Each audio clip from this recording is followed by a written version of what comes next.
वो ये है कि उनके दिमाग में जन आंदोलनों के प्रति उनकी जो प्रतिबद्धता है और जो वैचारिक समर्पण उनका मार्क्सवादी चिंतन के प्रति है, वो कभी हावी हो जाता है एक तटस्थ इतिहासकार के ऊपर। मगर ये बहस बहुत लंबी है, यहाँ हमसे उलझना नहीं चाहते हैं और न मैं पांडित्य प्रदर्शन की चेष्टा करना चाहता हूँ, मगर सारा जो ये तर्क है सबाल्टर्न हिस्ट्री का, डिकंस्ट्रक्शन का, पोस्ट मॉडर्निस्ट हिस्ट्री का, पोस्ट कॉलोनियल डिस्कोर्स का, अलग अलग नैरेटिव्स का, फेमिनिस्ट डिस्कोर्स का, वो अगर जस का तस आप उत्तराखंड के इतिहास पे थोपने की चेष्टा करेंगे तो वो उतना ही निरर्थक और उलझलूल है जितना उस राष्ट्रवादी उत्कट राष्ट्रप्रेमी देशभक्ति के भाव को थोपना इस इतिहास में कि हर चीज वेद पुराण वो स्थल पुराणों वहां से ही शुरू होती है। मुझे थोड़ा आपत्ति इस बात पर भी है कि आज इतिहास इतना विशेषीकृत विषय है कि उसमें यदि आप पुरातत्ववेत्ता हैं तो आपके पास अपने शोध के लिए ही इतनी गंभीर सामग्री है कि आप पूरे उत्तराखंड नहीं पूरे भारत का प्राचीन इतिहास बदलने वाली स्थिति में, क्रांतिकारी स्थिति में आ सकते हैं। कहीं एक रथ का पता हमें चलता है, कहीं एक मानव कंकाल हमें पता चलता है, तो पूरा महाभारत और रामायण युगीन भारत जो है इतिहास तर्क संगत वैज्ञानिक पद्धति से बदलता नजर आता है। मगर जब पुरातत्व शास्त्री ये समझ ले कि उनको आजादी के इतिहास के बारे में भी उतनी ही विशेषज्ञता हासिल है जिसके आधार पर तर्क दे सकते हैं। मेरे ख्याल में भारत के इतिहास में डॉक्टर डी कोसांबी एक ऐसे व्यक्ति थे जो गणितज्ञ थे और वो न्यूमिस्मेटिक्स भी जानते थे, वो एस्ट्रोफिजिक्स भी जानते थे और जो बहुआयामी अंतर वैषयिक उनका अध्ययन भारतीय इतिहास के बारे में था, उसमें मिथक और पुराण भी थे। वो गीता भी लेते हैं, वो कृष्ण का भी रूपक लेते हैं। मगर मुझे लगता है कि हर व्यक्ति कोसांबी नहीं होता है और मेरे ख्याल में सिर्फ इसी आधार पर कि कोई व्यक्ति किसी व्यक्ति के निष्कर्ष शोध के आपको पसंद नहीं है, आप उनको खारिज कर दें और कहें कि उसने ऐसा क्यों नहीं किया। अब शेखर की जो भी व्यवस्थाएं नहीं हो, मेरी जो व्यवस्थाएं थी जिनका इशारा भर अनिल ने किया है कि जीवन की धारा जब बदलती है तो आपके शोध की रुचि और शोध के सरोकार भी बदलते हैं। तो उसके बाद से शेखर के शोध के सरोकार यदि आप उनको शोध माने तो वो जन आंदोलनों के साथ जुड़ गए और चूंकि वो जन आंदोलनों में हिस्सेदारी भी करते थे तो उनसे जिस ऑब्जेक्टिविटी की, जिस वस्तुनिष्ठता की, जिस तटस्थता की उम्मीद पेशेवर इतिहासकार करते हैं, शायद उनको निराशा हुई हो। और मगर एक पक्ष और है कि शेखर ने अपने अध्यापन के दिनों में, कई लोग कहते हैं कभी पढ़ाते थे, मगर ये तो मेरे बारे में बहुत लोग कहते हैं पढ़ाते ही नहीं थे, क्लास में आते थे और इससे कहानियां सुनकर चले जाते थे। ये तो छात्र छात्र पर निर्भर है। मगर मुझे लगता है शेखर ने अपने अध्यापकीय जीवन में जितने शोध छात्रों का निर्देशन किया, अनिल ने उसे साभार स्वीकार किया है। और मुझे याद है कि हीरा भाकुनी हो, गोविंद पंत राजू हो या अन्य छात्र हो, उन सबको उन्होंने प्रेरित किया है एक समता पोषक सोच के बारे में केंद्रित कर अपने शोध पर काम करने का। तो मुझे लगता है कि ये सारी बातें जरूरी हैं कही जानी उत्तराखंड के इतिहास के संदर्भ में। और मुझे लगता है कि जोशी जी ने एक जो बात कही थी, आदरणीय जोशी जी ने, उस पर विचार करना बहुत जरूरी है, क्योंकि कुली बेगार आंदोलन ही उत्तराखंड के आधुनिक कालखंड के इतिहास का आदि और अंत नहीं समझा जा सकता है। यदि हम बद्रीदत्त पांडे जी को पूर्वांचल केसरी कहते हैं तो हमें ये बात भी याद रखनी होगी कि वही उत्तराखंड के कुमाऊं के इतिहास के एक पहले बुनियादी लेखक भी थे, वही राजनीति में सक्रिय भी थे, वो बाहर लीडर भी थे। और कल कर्नल पांडे ने जो अपना वक्तव्य कुमाऊनी में पढ़ा था वो मुझे लगा इन द्वारों और खिड़कियों को खोलता है, क्योंकि उन्होंने बद्रीदत्त पांडे जी के उस आयाम को उजागर किया उनके जीवन के, व्यक्तित्व के, कृतित्व के, जो कुली बेगार का नेतृत्व करने के पहले के दिन थे और शायद उसके बाद के दिनों की याद वो हमको दिलाते हैं। तो मेरे ख्याल में ये इतिहास का जो बुनियादी प्रश्न है, the role of individual in history, वो प्लेखनोफ के पैम्फलेट के जमाने से, अब आप ये ना समझे कि शेखर ने मुझे भी लाल परचम में लपेट लिया है, मगर मुझे लगता है कि वो बहुत पठनीय पैम्फलेट है जिसमें कौन चीज महत्वपूर्ण है। या मार्क्स का अपना लेखन 18th Bloom year of Napoleon Bonaparte, क्या व्यक्ति महत्वपूर्ण है, क्या घटना महत्वपूर्ण है, व्यक्ति और घटना का क्या अंतर संबंध है, और जीवनी आत्मकथा में और सामाजिक इतिहास में क्या नाता है। मुझे लगता है जोशी जी ने हम लोगों पर बहुत बड़ी कृपा की कि उन्होंने जिन टिप्पणियों को उठाया है वो सिर्फ इस वेबिनार के शीर्षक से जुड़ी नहीं है, बल्कि उत्तराखंड के इतिहास के बुनियादी सवालों को उजागर करती है। और अंत में बिल्कुल संक्षेप में कि वसुधा पांडे ने भी इस बात को साभार स्वीकार किया कि शेखर ने भले ही अपने शोध को वो उस तरह से उत्तराखंड केंद्रित या बेगार केंद्रित न रखा हो, मगर अनेक लोगों की सहायता की है, उनको प्रेरित किया है उत्तराखंड के इतिहास को परखने में, समझने में। राम गोवा स्वयं उसको स्वीकार करते हैं। और कहीं मगर ये कहना कि कुली बेगार में ही बीजारोपण हो चुका था चिपको का, ये मुझे लगता है कि थोड़ी नादानी होगी। इससे अधिक न कहने को मेरे पास कुछ है, और मुझे अपनी सीमाओं का बहुत स्पष्ट एहसास है। तो मैं फिर एक बार आपका धन्यवाद देते हुए आपसे चाहूंगा कि आप मेरे कहे अनकहे को, भूल चूक ऋणी दिनी को माफ करें, और धन्यवाद। धन्यवाद sir. Thank you doctor Pushpesh Pant. तो आपने तो समय से पहले ही 1 मिनट पहले खत्म कर दिया। Very very unjust. इसे आप अपने खाते में जोड़ लें, इसे आप अपने खाते में नहीं वो जरूरी है। Anyway very good. दोनों पक्ष आपने प्रस्तुत किए, और आपको देखना सुनना वैसे ही चलता है, आप तो घंटों घंटों बोल सकते हैं, तो लेकिन समय की यहाँ पे सीमा थी। हम बड़े कृतज्ञ आप आए, आपके आने से हमारा भी थोड़ा मान बढ़ा, इसका थोड़ा क्लेवर अच्छा हो गया, और आपको आगे भी हम सुनते रहेंगे, बोलते रहेंगे। और अगले कुछ समय बाद मैं भी रिटायर हो रहा हूँ, तो शायद हम लोग मिलकर कुछ काम करें। Let's see, let's hope for the best. इंशाल्लाह। तो थैंक यू। अब हमारे अगले स्पीकर हैं प्रोफेसर दया पंत, अगर वो मौजूद हैं। प्रोफेसर, हम सभी में नौकरी शुरू करी, और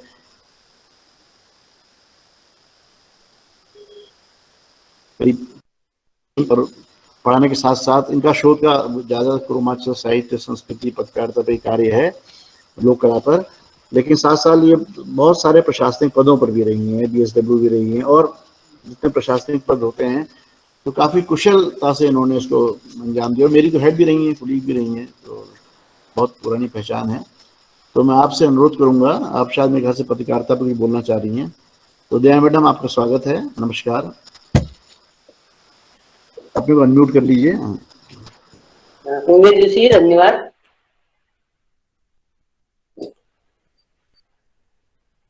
हमारी आवाज जोशी जी आ रही, मेरी आवाज? जी मैडम आ रही है, आ रही मैम। आ रही है? अच्छा ठीक है। जी मैम आ रही है। द्वारा सबको बहुत बहुत नमस्कार। और इतने विद्वान लोग बोल चुके हैं कल भी, काफी सीखने को मिला। मैं तो अपने को एक अच्छी श्रोता समझती हूँ, वक्ता शायद न हूँ। और बहुत अच्छी बात कही उन्होंने, और नए जो हमारे रिसर्च स्कॉलर हैं उसको मानेंगे, उसको ग्रहण करेंगे। और मेरा मानना ये है कि जैसे मालवीय जी ने अपने एक पत्र में, स्वदेशी पत्रकार उन्होंने को निकाला था, तो उसमें उस पत्र को कहते हैं कि विदेशों में जो भारतीय लोग रहते थे वो भी उसको मंगाते थे और पढ़ते थे। तो ये वाली वो तो आपने बहुत सुना होगा कि भरा नहीं जो भावों से बहती जिसमें रसधार नहीं, वो हृदय नहीं है पत्थर है जिसमें स्वदेश का प्यार नहीं। अंग्रेज इसमें भारत में आए हुए थे, सभी को मालूम है, ज्यादा कोई नई बात मैं नहीं कह रही हूँ। उस समय हमारे वहाँ राजे रजवाड़े ये सब केंद्रीय सत्ता इसमें नवाबियों में बटे हुए थे। राजाओं का एक दूसरे पर जब तक लड़ाई कर देना ये था, तो इसीलिए अंग्रेजों ने यहाँ पर अधिकार किया था। परंतु सांस्कृतिक एकता तो यहाँ यथाकथा रही, परंतु राजनीतिक एकता जो है वो देखने को कमी मिली। परंतु 19वीं शताब्दी में भारत ने एक नवीन राजनीतिक एकता के दृढ़ सूत्र में बंधकर अपनी स्वतंत्रता के लिए संयुक्त रूप से प्रयास करने लगे। यही वह समय था जब भारत में पत्रकारिता का भी विकास होने लगा। हरिश्चंद्र मुखर्जी ने हिंदू पेट्रियट में के द्वारा स्वतंत्र पत्रकारिता को जन्म दिया। इस पत्र द्वारा भारतीयों के नागरिक अधिकारों के शासन का ध्यान आकृष्ट किया जाने लगा। मनमोहन घोष द्वारा इंडियन मिरर पत्रिका, सीसी घोष द्वारा अमृत बाजार पत्रिका इसी समय आरंभ हुई थी। इन पत्रों के द्वारा भारतीयों को जागृत करने का प्रयास किया गया था। 1857 में जो आग भारतीय मानस में सुलग रही थी, उसकी अभिव्यक्ति कल दिवा मैंने भी गीत के द्वारा गौरता की कविता को बड़ी अच्छी तरह से प्रस्तुत किया था, जो जिसमें खुदी बेगार का पूरा चित्रण हमको मिल जाता है। तो गुमानी जो कवि थे, गुमानी और खड़ीबोली के हिंदी के प्रथम कवि गुमानी जो थे, उनकी कविता से हमको उन्होंने भी दिखाया था कि जैसे आए गोरे न रही राजगद्दी, झूठे रिश्वत को मुंशी मुसद्दी, न पैदा अन्न न धोती न गद्दी, अल्मोड़ा से दूर भेज दी लद्दी।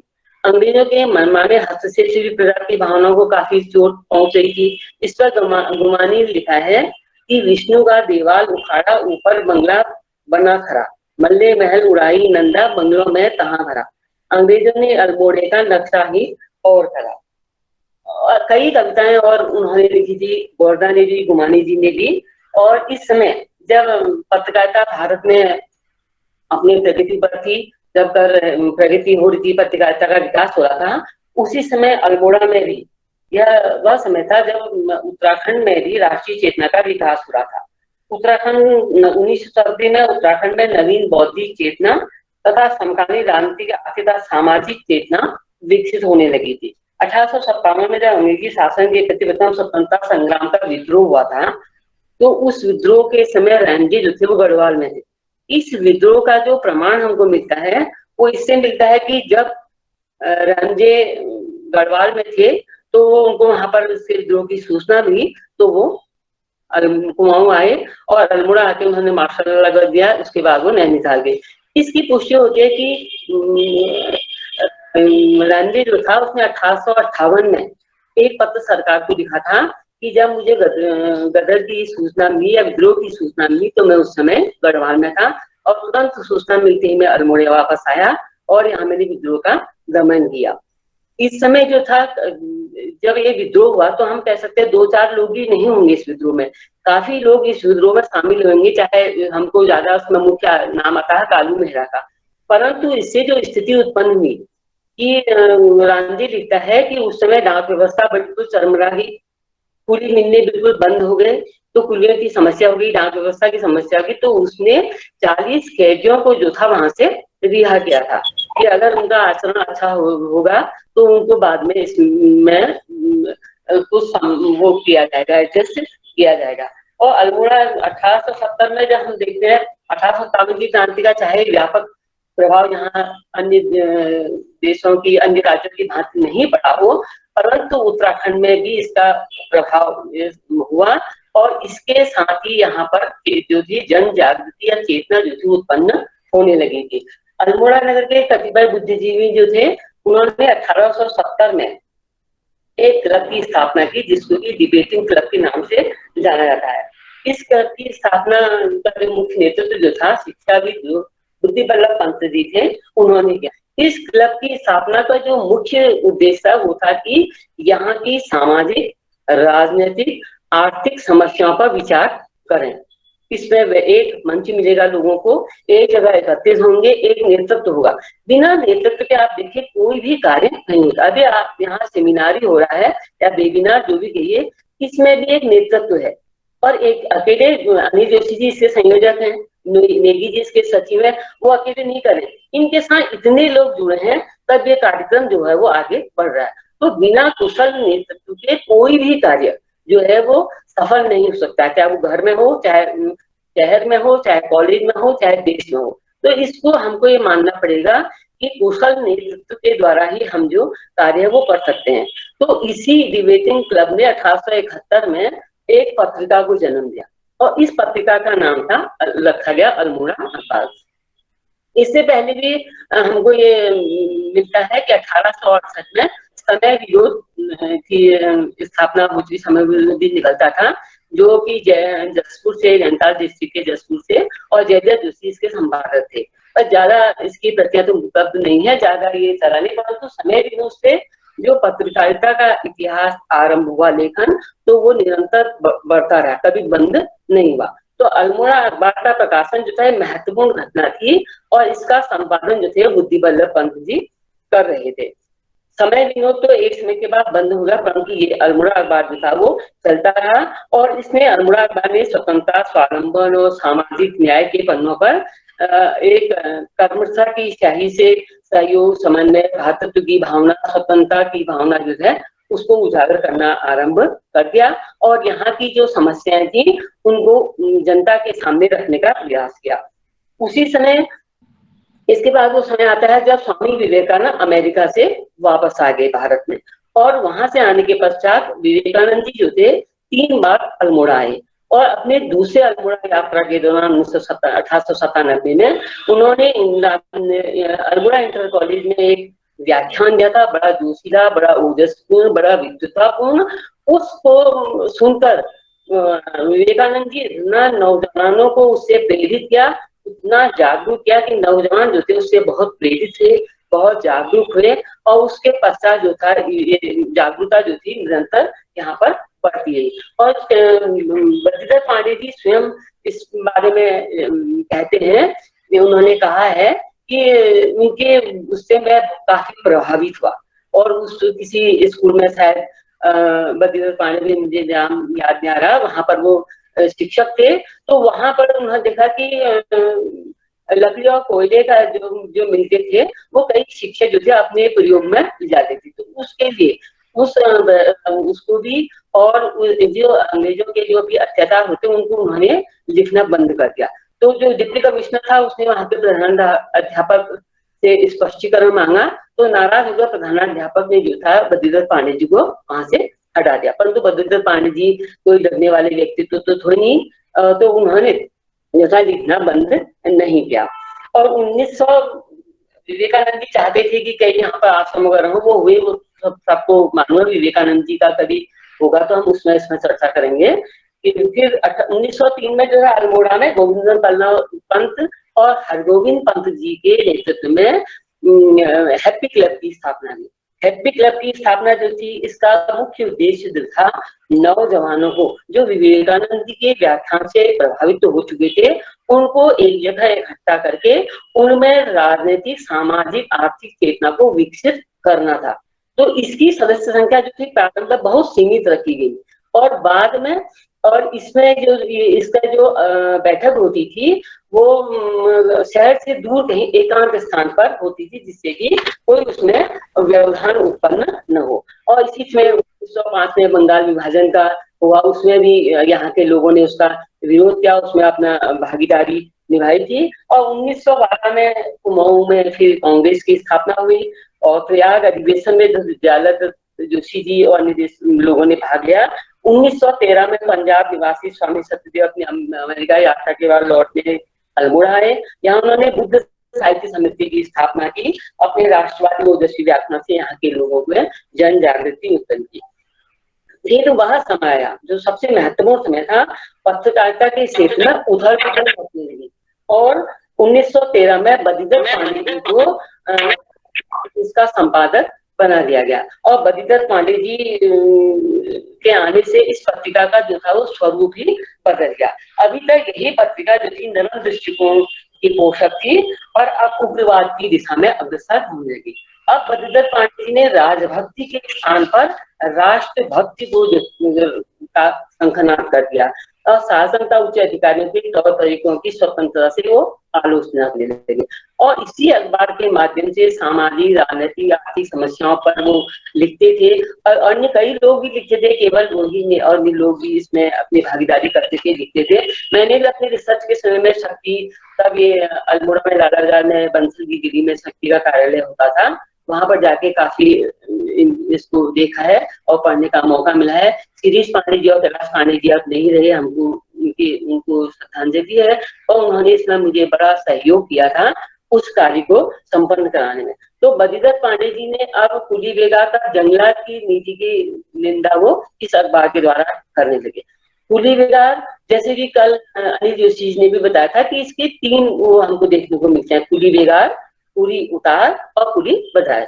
कुली बेगार जो था, अभी मैंने एक किताब देखी थी बिहार में कुली बेगार आंदोलन, तो उसमें लिखा है कि 1815 में जैसे ही अंग्रेज लोग अल्मोड़ा में आए, उत्तराखंड में आए, वैसे ही उन्होंने ग्राम प्रधानों को, मालदारों को, ठेकेदारों को एक आदेश दे दिया कि सब अपने वहाँ के कुलियों की व्यवस्था करे और हमारे भोजन की व्यवस्था करे। इसके लिए उनको रजिस्टर दे दिए कि उन रजिस्टरों पर वो अपना उनका नाम अंकित करें और उनके बारे में भी स्पष्ट लिखें और ये पता चल जाए कि किस कुली ने कितना काम किया है, क्या किया है। तो ये कुली बेगार में था कि वो कुलियों को अपने यहाँ बुलाते थे, उनसे भवन निर्माण या सड़क निर्माण या कहीं तो ये लिखा है कि उनके साथ के भी जो कर्मचारी उनके साथ काम करते थे वो भी अपने घरों का काम हम भी कराते थे और उनको मजदूरी नहीं मिलती थी या मिलती भी थी तो नाम मात्र की मजदूरी में वो उनसे काम कराते थे। ये हो गया कुली। और कुली उतार जैसे कि उतार शब्द से मिला है उतार, कि जैसे उनका बोझा पहाड़ी इलाके यहाँ के तो उनका चलना अपना मुश्किल था तो सामान के साथ कहाँ चलते, तो इसलिए उन्हें ऐसे कुली रखे हुए थे जो ऊपर से कोई नीचे सामान लाएगा और नीचे पर कुछ लोग इकट्ठा रहेंगे और वहां से उनका सामान जो है वो आवाजाही होगी, ये कुली उतार। इसमें भी कोई मजदूरी नहीं दी जाती थी या अगर दी भी जाती थी बाद में जब ये आंदोलन होने लगे तो थोड़ी बहुत नाम मात्र की दी जाती थी। कुली विदायस में ये था कि जिस गांव में जिस जगह वो जाएंगे तो वहां के ग्राम प्रधान या वहां के लोगों की व्यवस्था होती थी कि उनके रहने, उनके खाने पीने फ्री में करनी पड़ती थी और उसके अलावा उनके जो साथ घोड़े वगैरह लाते थे उनकी भी खाने पीने की व्यवस्था उनको करनी पड़ती थी। ये इसके बारे में बद्रीदत्त पांडे जी जो थे वो अपने उसमें लेख में लिखते हैं। इसके बाद साल 1918 में अल्मोड़ा अखबार का हम देखते हैं कि एक होली अंक आया था जिसमें बद्रीदत्त पांडे जी ने एक गजल लिखी थी लोमस के अत्याचारों के विरुद्ध। लोमस एक डिप्टी कमिश्नर ये शाही देवी के डांग बंगले में, वहाँ जंगलात की डांग बंगले में रहता था, वहां अपने अश्वाराम से जिंदगी बिता तो वहां पर उसने एक उसको आदेश दिया था अपने लिए कुछ भोजन की व्यवस्था करने के लिए, तो उसको देर हो गई, उसने गोली चला दी जिससे वो घायल हो गया। पर बाद में लोमस के जब इस का पता चला बद्रीदत्त पांडे जी को तो उन्होंने इसके बारे में अखबार में लिखा और लोमस ने इसमें अपनी सफाई दी कि मैं तो मुर्गी को मारा था और उसको मजदूरी उसको लग गई। पर फिर उन्होंने कहा कि उसमें शायद ये व्यवस्था थी कि अप्रैल के महीने में मुर्गी का शिकार नहीं किया जाता था, तो इससे लोमस जो था वो काफी नाराज हो गया और उसने अल्मोड़ा अखबार के ऊपर जुर्माना कर दिया और अल्मोड़ा अखबार के जो प्रकाशक और प्रबंधक थे सरानंद सनवाल जी उनसे इस्तीफा मांग दिया। अब उन्होंने इस्तीफा दे दिया, अल्मोड़ा अखबार बंद हो गया। अल्मोड़ा अखबार जब बंद हुआ तो इसकी प्रतिक्रिया गढ़वाल में जब ये पुरुषार्थ पत्र निकलता था इसमें विद्यादत्त नैथानी जी ने ये लिखा अल्मोड़ा अखबार के बंद होने के पश्चात कि एक फायर से 3 शिकार, कुली मुर्गी अल्मोड़ा अखबार।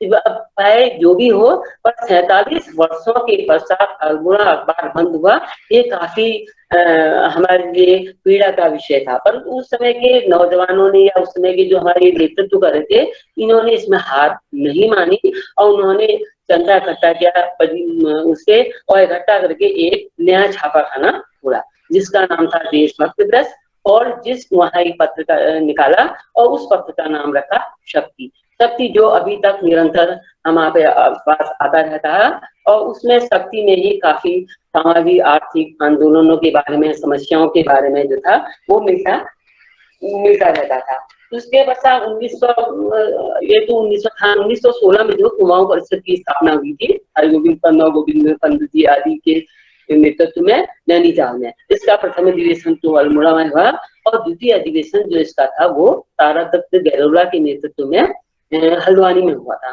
तो इसमें जो प्रस्ताव पास हुए थे वो ज्यादा जन स्वीकार नहीं किए गए, कहते कि इसको धीरे धीरे करके समाप्त किया जाएगा।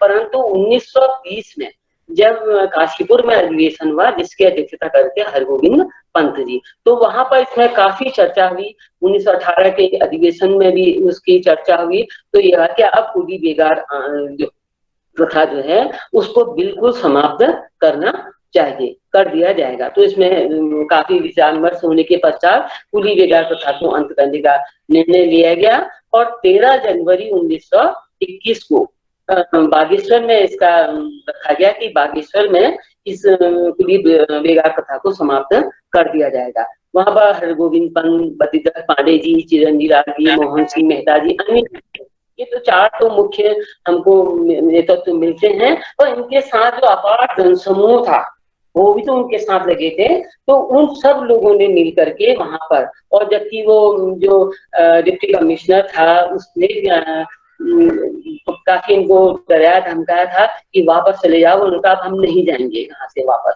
तो वो इतनी भीड़ देखे और देख कहीं ऊपर न हो जाए, वो वापस चलाया। तो उन्होंने तेरानंद जी को बद्रीदत्त पांडे जी ने जल हाथ में लेकर उसने शपथ ली कि आज से कोई कुली बेगार नहीं देगा, और जो प्रधान वगैरह बुलाए थे उनसे कहा कि इस रजिस्टर को यहाँ पर रजिस्टर जो है सब फेंक दिया जाए। अभी भी रजिस्टर कहीं पर मिलते हैं, कहते हैं, तो इसका प्रमाण है कि इसका मतलब कुली बेगार का रजिस्टर बनता था। तो इस तरह से कुली बेगार आंदोलन जो था वो समाप्त हुआ। और इसी क्रम में जो हमको मिलते हैं ये पत्र जो हुए 1891 में कुमाऊं समाचार, अल्मोड़ा में 1902 में गढ़वाल समाचार, जैसलमेर में 1905 में गढ़वाली समाचार देहरादून में प्रकाशित हुआ। और गढ़वाल में रतूड़ी शरण रतूड़ी जी जो की कविता है, उठाओ गढ़वालियों अब समय यू शरण को नीचा, सदा ये मोह निद्रा को अजय तू जो पड़ी ही चौ। और बीच में श्री गढ़वाल समाचार, विशाल गीत और पुरुषार्थ आदि सब निकले, जिससे हमारे इन उत्तराखंड के नौजवानों को इसके को जागृत किया गया और कुली बेगार को समाप्त किया। और जब वहां गढ़वाल में इसका पता चला कि कुली बेगार समाप्त हो गया, तो गढ़वाल में भी उन्होंने केटा नामक स्थान पर, गढ़वाल में केटा नामक स्थान पर मुकुंद दास शर्मा की अध्यक्षता में हुआ, और उन्होंने कहा कि हम भी कुली बेगार नहीं देंगे। वहां पर कुमाऊं की भांति इतना अधिक वो नहीं था, पर फिर भी उन्होंने भी कुली बेगार को बंद कर दिया। इसके पश्चात कुली बेगार आंदोलन के समय जो थी, कल वसुधा जी ने भी कहा था कि उनकी अम्मा को, उनको जो था काफी घर में कितनी परेशानी होती थी, कैसे उन्होंने किया। केवल जो हम व्यक्तित्व लेते हैं बद्रीदत्त पांडे, हरगोविंद, जितने भी सेना नायक हैं उसमें महिलाओं का तो बहुत कम नाम आता है, परंतु जितने भी सेनानी हैं उनकी घर की महिलाओं ने, माता ने, बहनों ने, पत्नियों ने इस आंदोलन में भी पूरी भागीदारी की है। उनके बिना अगर वो घर नहीं संभालते तो ये लोग न जेल में जा सकते थे, न आंदोलन को इतना समर्थन दे सकते थे। इसलिए हम उस महिलाओं को भी श्रद्धा सुमन अर्पित करते हैं जिन्होंने घर में रहकर उन स्वतंत्रता सेनानियों के बच्चों को, स्वतंत्रता सेनानियों के भाई बहनों को, उनके माँ बाप को, अपने सास ससुर को की देखभाल की। ये भी स्वतंत्रता संग्राम में भागीदारी करने से कम नहीं है। इनको भी हम उतना ही सम्मान देते हैं और देते रहेंगे। और वैसे भी अकेले हम देखते हैं कोई भी काम नहीं कर सकते। राम ने रावण को अकेले नहीं मार सका। जब उन्होंने पूरे रावण को मारने के लिए भी उनको पूरी सेना लेनी पड़ी, बानर, भालू, ऋषि, मुनि, राजकुमार, यज्ञ वगैरह सब होते थे अपने तरफ से, सब रावण को मार पाए। इसीलिए हमको अपने देश की किसी भी समस्या का समाधान करने के लिए एक सूत्र में बंधना हुआ, एकता में बंधना पड़ेगा, तभी हम समस्याओं का समाधान कर सकेंगे। और आगे की नई पीढ़ी को मैं कहना चाहूंगी कि साधु ऐसा चाहिए जैसा सुस्वभाव, साथ साथ को गहरे थोथा रे उड़ाए, सब चीज एकत्रित करके बढ़िया उसमें से छान के जो है शोध निकालिए। और आपके साहित्य विद्वान है, अल्मोड़े में है, जोशी जी हैं, विजय नेगी जी हैं, फलोरिया जी हैं, सब हैं, वसुधा पांडे जी। अब तो ऑनलाइन है, आप किसी से भी मिल सकते हैं। विदेश में भी कोई काम कर रहा है उससे भी बात कर सकते हैं आप। जयपुर में विभा उपाध्याय जी हैं, उनसे मेरे जयपुर में काफी मुलाकात होती थी, वो भी इस संदर्भ में बच्चों को मदद करने के लिए बिल्कुल हमेशा तैयार रहती हैं। और पुष्पेश पंत जी तो हमारे अपने ही हुए, उनसे आप लिख सकते हैं, निर्झर हो गए बिना डरे हुए, पर दाढ़ी वाड़ी देखे डरी मत होंगे, वो बहुत अच्छे स्वभाव के हैं। मैं भी 1977 में जब मैंने एमए किया था, मैं जेल में मिली थी दूसरे पंजी से, और उन्हीं का मुझे लगता है कि आशीर्वाद मुझे मिला, उनका इतना स्नेह मिला। उस समय तो मुझे कुछ भी वो नहीं था, और परंतु उनके वजह से ना आज इतने बड़े पद में आके रिटायर हुई। और प्रोफेसर एमपी जोशी जी का वर्क तो हमेशा मेरे को मिलता रहा, और चाहे कुछ भी हो, ये लगता था कहीं पर अगर हमारे साथ कोई और कुछ करता था तो जोशी जी जो था बिल्कुल सामने खड़े रखे, तो हमको पता हम कुछ भी करें जोशी जी संभाल लेंगे। और सबसे महत्वपूर्ण बात देखिए, अगर हमारा रिटायर हुए विदाई समारोह होता तो वहां पर हम खूब ही बोलते। लॉकडाउन हो गया तो कुछ हुआ नहीं, कई बार बुलाया भी, हमने कहा बाद में आएंगे। तो मेरा तो ये सौभाग्य रहा कि जैसे ही मैं हेड बनी वैसे प्रोफेसर अनिल जोशी जी आ गए, इंदू रावत मैडम ये आर्यकन्या में थी, वो भी आ गई। और नेगी जी, संजय टंटा, फ्लोरिया जी, ये तो हमारे अपने ही हुए हमेशा शुरू से ही। बल्कि में से हमारे अग्रवाल साहब हैं, वो कहते थे मैडम आपका बड़ा सौभाग्य है, इतने लोग आ गए। मैं कहा अपनी किस्मत की बात है। और मैं आज जोशी जी आपसे भी सबसे कहना चाहूंगी कि आपके सहयोग के बिना मैं न विभागाध्यक्ष का काम, न कन्वीनर का काम, न DSW, सब आपकी वजह से संभाल पाई। जब आप लोगों ने डिपार्टमेंट संभाला कि मैडम आप अपना वो काम करिए, तब मैं इसको कर सकी। इसलिए बहुत बहुत धन्यवाद। जो मैं विदाई में नहीं कह सकी तो मैंने कहा अब यहीं कह देती हूँ, विदाई से समझ लीजिए। तो आप लोगों का सहयोग बना रहना चाहिए। और सुधा पांडे जी, विभाग उपाध्याय जी, और जो भी इसमें जुड़े हैं, अरविंद जोशी जी, संजय चंदा, फ्लोरिया जी, अरे फ्लोरिया जी तो इतना बढ़िया काम कर रहे हैं। हमारे 10 साल अभी इनके अखबार को हो गए हैं। 19 जुलाई को उन्होंने कार्यक्रम रखा था और मुझे बुलाया भी था, पर मुझे लॉकडाउन इसकी कोरोना की वजह से डर लग रहा है जाने में बाहर। तो हम जो हमारा आशीर्वाद हमेशा इन नए बच्चों के लिए भी है, जिसमें गोकुल देवपा है, प्रेमा बिष्ट है, जीवन भट्ट है, और जितने भी हैं, संजय चंदा जी अब हमको छोड़ के नैनीताल चले गए हैं, वो अलग बात है। परंतु इन सब का सहयोग मुझे मिला और मिलता रहना चाहिए। और बहुत बहुत धन्यवाद। धन्यवाद मैडम, बहुत बहुत। मैडम धन्यवाद बहुत बहुत, आपने इसको एक विदाई समारोह में भी तब्दील कर दिया। चलिए, वो हम कोरोना की वजह से कर नहीं पाए, उसके लिए क्षमा है, क्या कर सकते हैं। और पुष्पेशदा, you must be feeling happy about a comment on your beard, it really suits you. चलिए, अब नेक्स्ट हमारे स्पीकर जो हैं एक्चुअली डॉक्टर हीरा भाकुनी है, जिनको कल बोलना था लेकिन किसी तकनीकी वजह से बोल नहीं पाए थे वो, तो आज उनने कल 2 बार और रिपीट कर दिया हैं। तो से समथिंग पुष्पेशदा? नहीं, ऐसे हीरा का स्वागत है। अच्छा, ग्रेट। तो डॉक्टर हीरा भाकुनी हमारे सोमेश्वर के रहने वाले हैं, हम लोग के गांव भी आसपास ही हैं, और MP जोशी भी इनफैक्ट वहीं के रहने वाले हैं।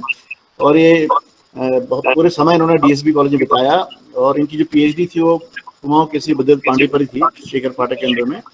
और फिर वो ICHR के अनुदान से पब्लिश हुई, संग्रामियों के सरताज बद्रीनाथ पांडे, और बहुत फेमस किताब मानी जाती है। जया मैडम, आप अपने को अनम्यूट कर लीजिए प्लीज, अपने को अनम्यूट कर लीजिए, आपकी आवाज। हाँ ठीक है, थैंक यू। और उसके बाद ये DSB कॉलेज में जो हिमालय संग्रहालय है उसके फाउंडर क्यूरेटर रहे हैं, और इन्हीं की मेहनत की बदौलत जो है आज जो हमारा हिमालय म्यूजियम संग्रहालय है, जो कि एक हेरिटेज बिल्डिंग में है, किसी समय वेलेस्ली गर्ल्स स्कूल का वो चैपल हुआ करता था, हम जब पढ़ते थे तो असेंबली हॉल कहते थे। तो बड़ा खूबसूरत एक विक्टोरियन आर्किटेक्चर है वो, तो उसमें वो संग्रहालय चलता है, और उसको आज इस हाल तक पहुंचाने में डॉक्टर भाकुनी का और उनके सहयोगियों का बहुत योगदान रहा है, गुरु लोगों का भी रहा, शेखरदा और अजय रावत जी का भी। तो पूरे लंबे समय वहाँ करके, और बहुत लंबा इनका शोध का एक्सपीरियंस है, कई लोग शोध करा चुके हैं, कई रिसर्च पेपर पब्लिश कर चुके हैं, किताबें और भी पब्लिश कर चुके हैं। और रिटायरमेंट के बाद वर्तमान में ये उत्तराखंड मुक्त विश्वविद्यालय हल्द्वानी में अपनी सेवाएं दे रहे हैं, हल्द्वानी बसे हुए हैं। तो ज्यादा कुछ नहीं कहकर मैं डॉक्टर हीरा को बुलाऊंगा, ये कुमाऊं परिषद और फुली बेगार पर अपना विचार करेंगे। भाकुनी जी 15 मिनट आपके पास हैं, प्लीज कैरी ऑन।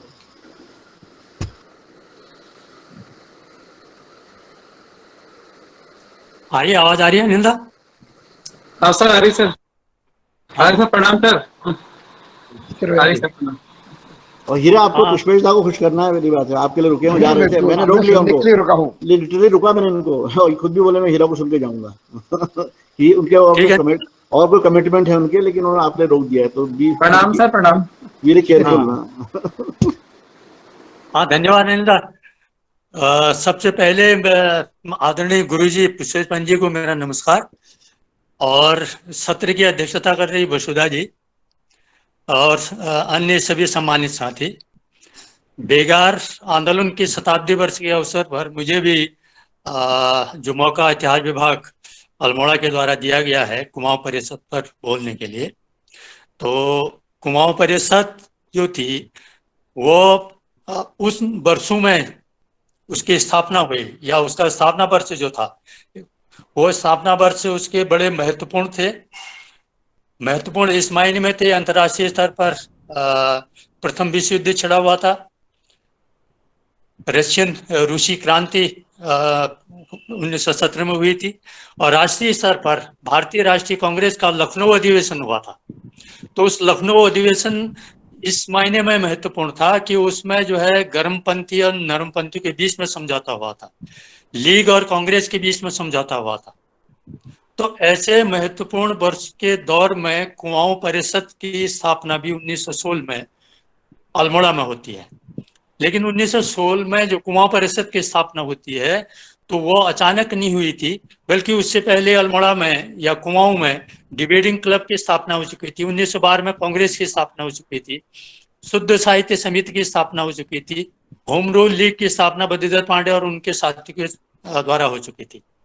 इन तमाम सभा संगठनों के बाद अचानक कुमाऊं परिषद की स्थापना न होकर के, बल्कि इस परिषद की कल्पना हम देखते हैं 1908 में अल्मोड़ा अखबार के द्वारा इसकी कल्पना की गई थी कि कोई एक ऐसा सामाजिक या राजनीतिक संगठन कुमाऊं में होना चाहिए या अल्मोड़ा में होना चाहिए जो यहाँ की स्थानीय समस्याओं को लेकर के आंदोलन करे या सरकार के पास ले जाए। जिस तरीके से अल्मोड़ा अखबार ने 1928 में परिषद एक संगठन की कल्पना की थी जो बाद में कुमाऊं परिषद के रूप में स्थापित हुई, उसी तरीके से 1911 में इलाहाबाद से प्रकाशित होने वाला लीडर जो पेपर था उसमें बद्रीदत्त पांडे के द्वारा ऐसे ही एक स्थानीय संगठन की जरूरत महसूस की गई थी।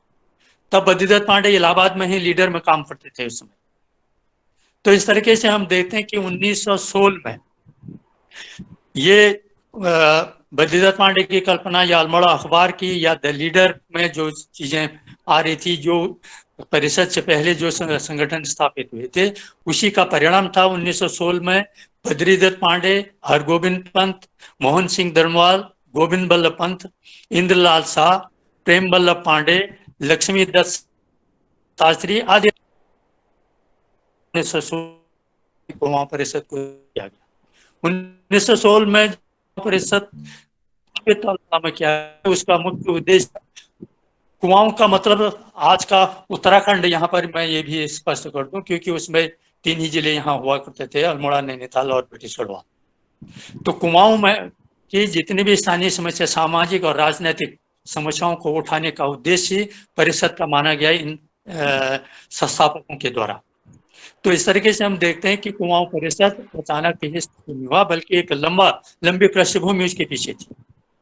और इसके पीछे ये भी था कि जो समय समय पर यहाँ पर राष्ट्रीय व्यक्तित्व स्वामी सत्यदेव से लेके लाला लाजपत राय से लेके विनोबा भावे से लेकर के तमाम लोग जो यहाँ पर समय समय पर आए थे, उनका आना भी यहाँ एक चेतना का कारण बनता है। तो इस तरीके से हम देखते हैं कि कुमाऊं परिषद जो 1916 में स्थापित होती है कि आने वाले 1 दशक तक उस यहाँ उत्तराखंड में या कुमाऊं में जो भी राजनीतिक या सामाजिक गतिविधियां हुई, आंदोलन हुए, वो कुमाऊं परिषद का ही इतिहास है। हालांकि 1926 में 1 दशक के बाद फिर वो कांग्रेस में ही विलीन हो चुकी थी या उसी में वो परिषद मिल गई। तो इस तरीके से हम देखते हैं कि कुमाऊं परिषद के जिस तरीके से भारतीय राष्ट्रीय कांग्रेस के सालाना अधिवेशन होते थे, उसी तरीके से परिषद के भी सालाना अधिवेशन होते थे। तो कुमाऊं परिषद का सबसे पहला जो अधिवेशन हुआ था वो 22-23 अक्टूबर 1917 को अल्मोड़ा में ही हुआ था। जिस अल्मोड़ा में आप लोग अभी बैठे हैं, या जो अल्मोड़ा विश्वविद्यालय जो आज ये बेगार आंदोलन के शताब्दी वर्ष को बना रहा है, उसी अल्मोड़ा में परिषद का अल्मोड़ा में पहला अधिवेशन होता है, जिसके अध्यक्ष थे अवकाश प्राप्त डिप्टी कलेक्टर राय बहादुर पीताम्बर जोशी।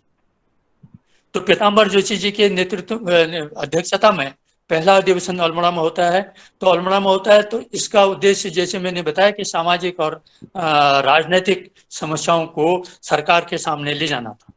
लेकिन उसके बाद हम धीरे धीरे देखते हैं कि परिषद में जिस तरीके से कांग्रेस में गर्मपंथी और नरमपंथी 2 धाराएं थी, उसी तरीके से परिषद के अंदर भी 2 धाराएं थी। एक तरफ राय बहादुर और दूसरी तरफ से बद्रीदत्त पांडे और गोविंद पंत जैसे लोग, और तीसरी ओर गोविंद बल्लभ पंत, जिनको एक गोखलेवादी भी कहा जाता है।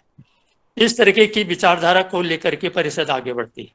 और इसमें मुख्य उद्देश्य था जो स्थानीय समस्याएं थी, स्थानीय समस्याओं में बेगार था, वन समस्याएं थी, न्यायवाद था, लाइसेंस समस्या थी, समाज सुधार था, भू बंदोबस्त था, या न्यायिक सुधार आंदोलन था। इन तमाम समस्याओं को लेकर के परिषद के द्वारा 1 दशक तक आंदोलन किए गए। इसके बाद हम देखते हैं जो कुमाऊं परिषद का दूसरा अधिवेशन हुआ था वो हुआ था फिर हल्द्वानी में 1918 में। 1918 में तारादत्त गरोला इस हल्द्वानी कुमाऊं परिषद के अधिवेशन के अध्यक्ष थे, उनकी अध्यक्षता में हुआ। तो वहां भी जो है, या कहना चाहिए परिषद के दूसरे अधिवेशन हल्द्वानी में बेगार से लेकर के वन लेकर के तमाम स्थानीय समस्याओं को उठाया गया था तारादत्त गरोला की अध्यक्षता में। इसके बाद इसका जो तीसरा अधिवेशन हुआ था वो तीसरा अधिवेशन था फिर 1919 में कोटद्वार में, और जिसके अध्यक्ष थे राय बहादुर बद्रीदत्त जोशी। तो राय बहादुर बद्रीदत्त जोशी की अध्यक्षता में जब कोटद्वार अधिवेशन होता है तो उसमें कुमाऊं के बागेश्वर जिले तक उस समय का बागेश्वर जो यातायात की सुविधाएं हम आज देख रहे हैं तब तो नहीं थी, नहीं के बराबर थी। तो सबसे ज्यादा जो प्रतिभाग उसमें था या जो जाने वाले लोग थे कुमाऊं से, उनमें बागेश्वर जनपद जो आज का है वहां से भी काफी लोगों ने भागीदारी कोटद्वार में की थी। तो लगभग 500 लोग उसमें उपस्थित थे कोटद्वार अधिवेशन में, परिषद का जो तीसरा अधिवेशन हुआ था। और वहां भी जो है बेगार वन से लेकर के तमाम समस्याओं को उठाया गया, और साथ में ये भी कहा गया कि यहाँ जितने भी लोग हैं वो भारतीय राष्ट्रीय कांग्रेस के अधिवेशन में अमृतसर कांग्रेस उस साल हुई थी, तो अमृतसर कांग्रेस। तो जो परिषद का कोटद्वार अधिवेशन हुआ, उस कोटद्वार अधिवेशन में जितने लोगों ने भी प्रतिभाग किया था उनमें से अधिकांश लोग वहीं से अमृतसर कांग्रेस में भी सम्मिलित हुए थे, और यह संदेश देने के लिए कि स्थानीय समस्याओं में मुख्य रूप से उसमें बेगार की समस्या थी, उससे वहाँ आए राष्ट्रीय नेताओं को, राष्ट्रीय व्यक्तित्वों को हम अवगत कराएंगे कि कुमाऊं में बेगार या बेगार जैसी अन्य जो भी समस्याएं हैं क्या क्या हैं करके। इसके बाद जो अगला सम्मेलन या अधिवेशन हुआ था परिषद का, वो हुआ था 1920 में काशीपुर अधिवेशन। तो काशीपुर अधिवेशन अपने आप में एक महत्वपूर्ण माना जाता है। काशीपुर अधिवेशन अपने आप में महत्वपूर्ण इसलिए माना जाता है कि इससे पहले परिषद के जितने अधिवेशन हुए, राय बहादुर या जिनको हम सामान्य शब्दों में सरकार परिषद भी कह सकते हैं, ब्रिटिश सरकार के हुकूमत के साथ जो चलना जिनको पसंद था या मिल करके रहना पसंद था, उन राय बहादुरों से हट करके एक अलग तरह के युवा नेताओं में से या युवा वर्ग से हरगोविंद पंत उसमें आया करते थे। हरगोविंद पंत काशीपुर अधिवेशन के अध्यक्ष चुने गए, उनकी अध्यक्षता में काशीपुर अधिवेशन होता है। तो काशीपुर अधिवेशन में जो सबसे महत्वपूर्ण चीज थी वो थी बद्रीदत्त पांडे के द्वारा बेगार समस्या को तुरंत समाप्त करने का प्रस्ताव उसमें पारित किया जाए। ये प्रस्ताव रखा गया था बद्रीदत्त पांडे के द्वारा, और जिसका विरोध किया था राय बहादुर ने। जितने भी उसमें हरगोविंद पंत, गोविंद बल्लभ पंत, बद्रीदत्त पांडे तरीके की जो युवा वर्ग था उनके, वो सब के सब जो है बेगार को तुरंत समाप्ति की बात कर रहे थे, उस प्रस्ताव को पास करने की बात कर रहे थे। लेकिन जो राय बहादुर लोग थे, तारादत्त गरोला से लेकर के बद्रीदत्त जोशी से लेकर के या अन्य तमाम जो इस तरीके के व्यक्तित्व थे, उनके द्वारा उसका विरोध किया गया। लेकिन अंततः जो है बद्रीदत्त पांडे के द्वारा जो बेगार उन्मूलन का प्रस्ताव रखा गया वो पास होता है। और साथ ही ये भी उसमें प्रस्ताव रखा गया था कि परिषद के अधिवेशन की समाप्ति के बाद उस साल नागपुर कांग्रेस हुई थी, तो नागपुर कांग्रेस में जाएंगे और कांग्रेस के जितने भी नेता हैं या जो महात्मा गांधी उसमें आएंगे, तो महात्मा गांधी को हम अवगत कराएंगे बेगार समस्या से। तो यहाँ से बद्रीदत्त पांडे से लेकर के तमाम लगभग ये माना जाता है कि 350-400 लोग जो है उसमें नागपुर कांग्रेस में गए थे कुमाऊं से। और जो 350-400 लोग गए थे कांग्रेस के नागपुर अधिवेशन में, उसमें अधिकांश परिषद के नेता थे। परिषद मतलब कुमाऊं परिषद के नेता थे। तो उनके द्वारा कांग्रेस में अपनी बात रखी गई उस बेगार की समस्या को लेकर के। उस बेगार की समस्या को रखने वाले जो थे वो मुख्य रूप से बद्रीदत्त पांडे थे। बद्रीदत्त पांडे के द्वारा गांधी जी से भी मुलाकात उसमें की गई। तिलक से वो पहले मुलाकात कर चुके थे, बेगार की समस्या से अवगत करा चुके थे। तो गांधी के सामने जब बद्रीदत्त पांडे के द्वारा बेगार को लेकर के, बेगार की समस्या को लेकर के, या उसके द्वारा कितना प्रताड़ित कुमाऊं के लोगों को किया जाता है, ये तमाम चीजें जब गांधी जी के सामने रखी गई बद्रीदत्त पांडे के द्वारा या उनके साथियों के द्वारा, तो उनके और आने का आग्रह भी उनसे किया गया। तो गांधी जी के द्वारा कहा गया कि मेरे कुमाऊं के भाइयों से कहिए कि बेगार देनी नहीं होती है। मेरे को जब भी समय मिलेगा मैं निश्चित रूप से कुमाऊं आऊंगा। इसीलिए वो आगे चल करके 1929 में अपनी कुमाऊं यात्रा पर आए थे। तो ये संदेश लेकर के बद्रीदत्त पांडे और उनके साथी जो है नागपुर कांग्रेस से लौटते हैं कुमाऊं को।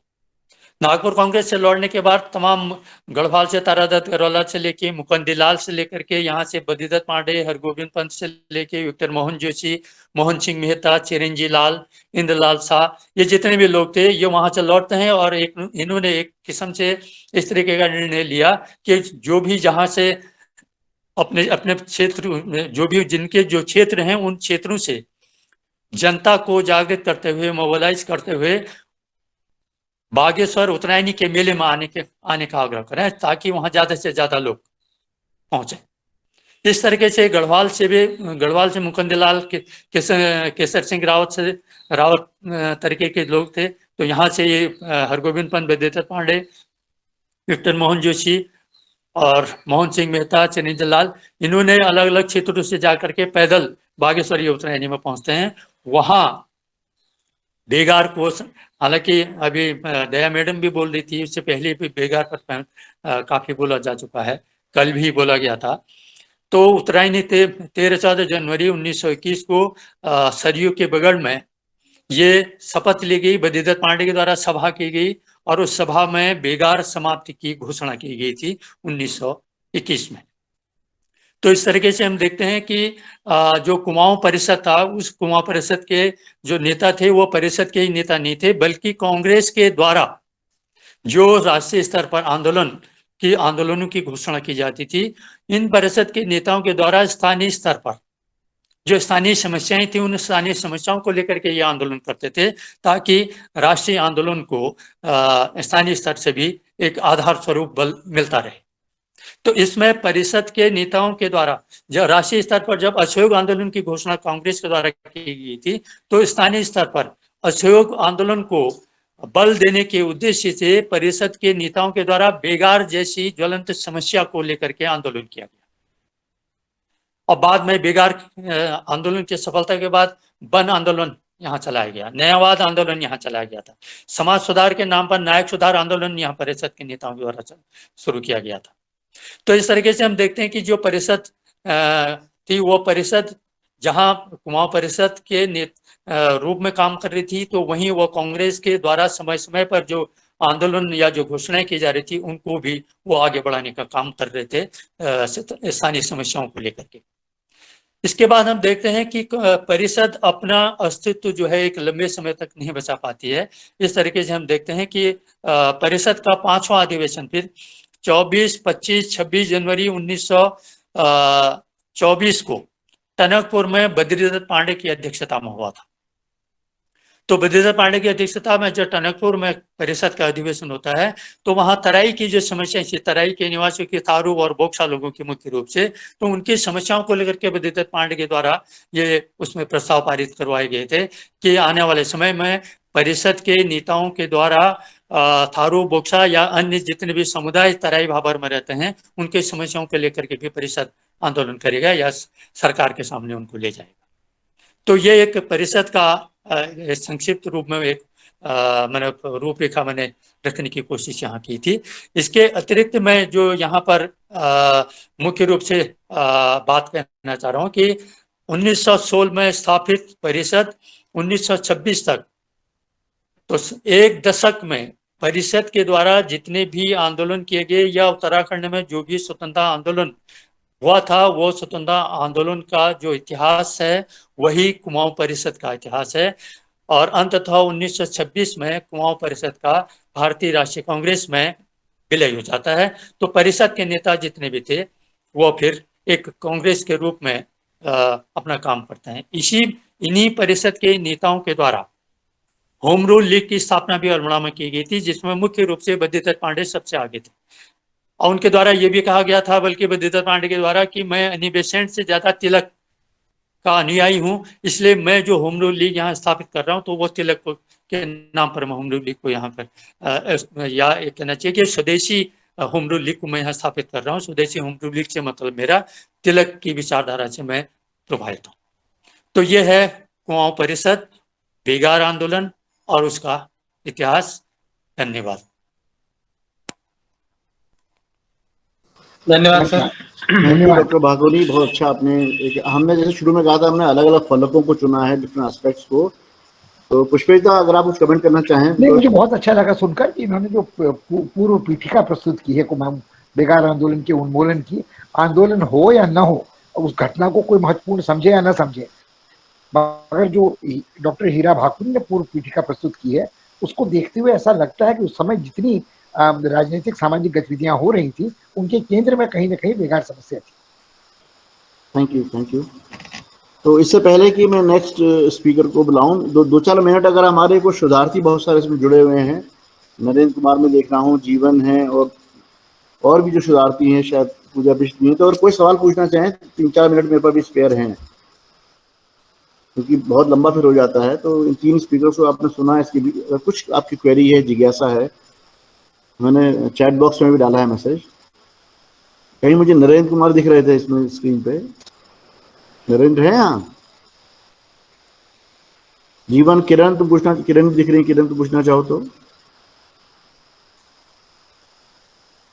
अभी तक जो 3 व्याख्यान आपने सुने, अगर नहीं किसी को जिज्ञासा है तो फिर मैं आगे बढ़ाता हूँ। और नेक्स्ट हमारे स्पीकर जो हैं वो डॉक्टर चंद्र सिंह चौहान है, जो कि बेसिकली आर्कोलॉजिस्ट हैं और बड़े, ये भी अल्मोड़ा के सभी लोग इनको जानते हैं और अल्मोड़ा के बाहर भी लोग जानते हैं।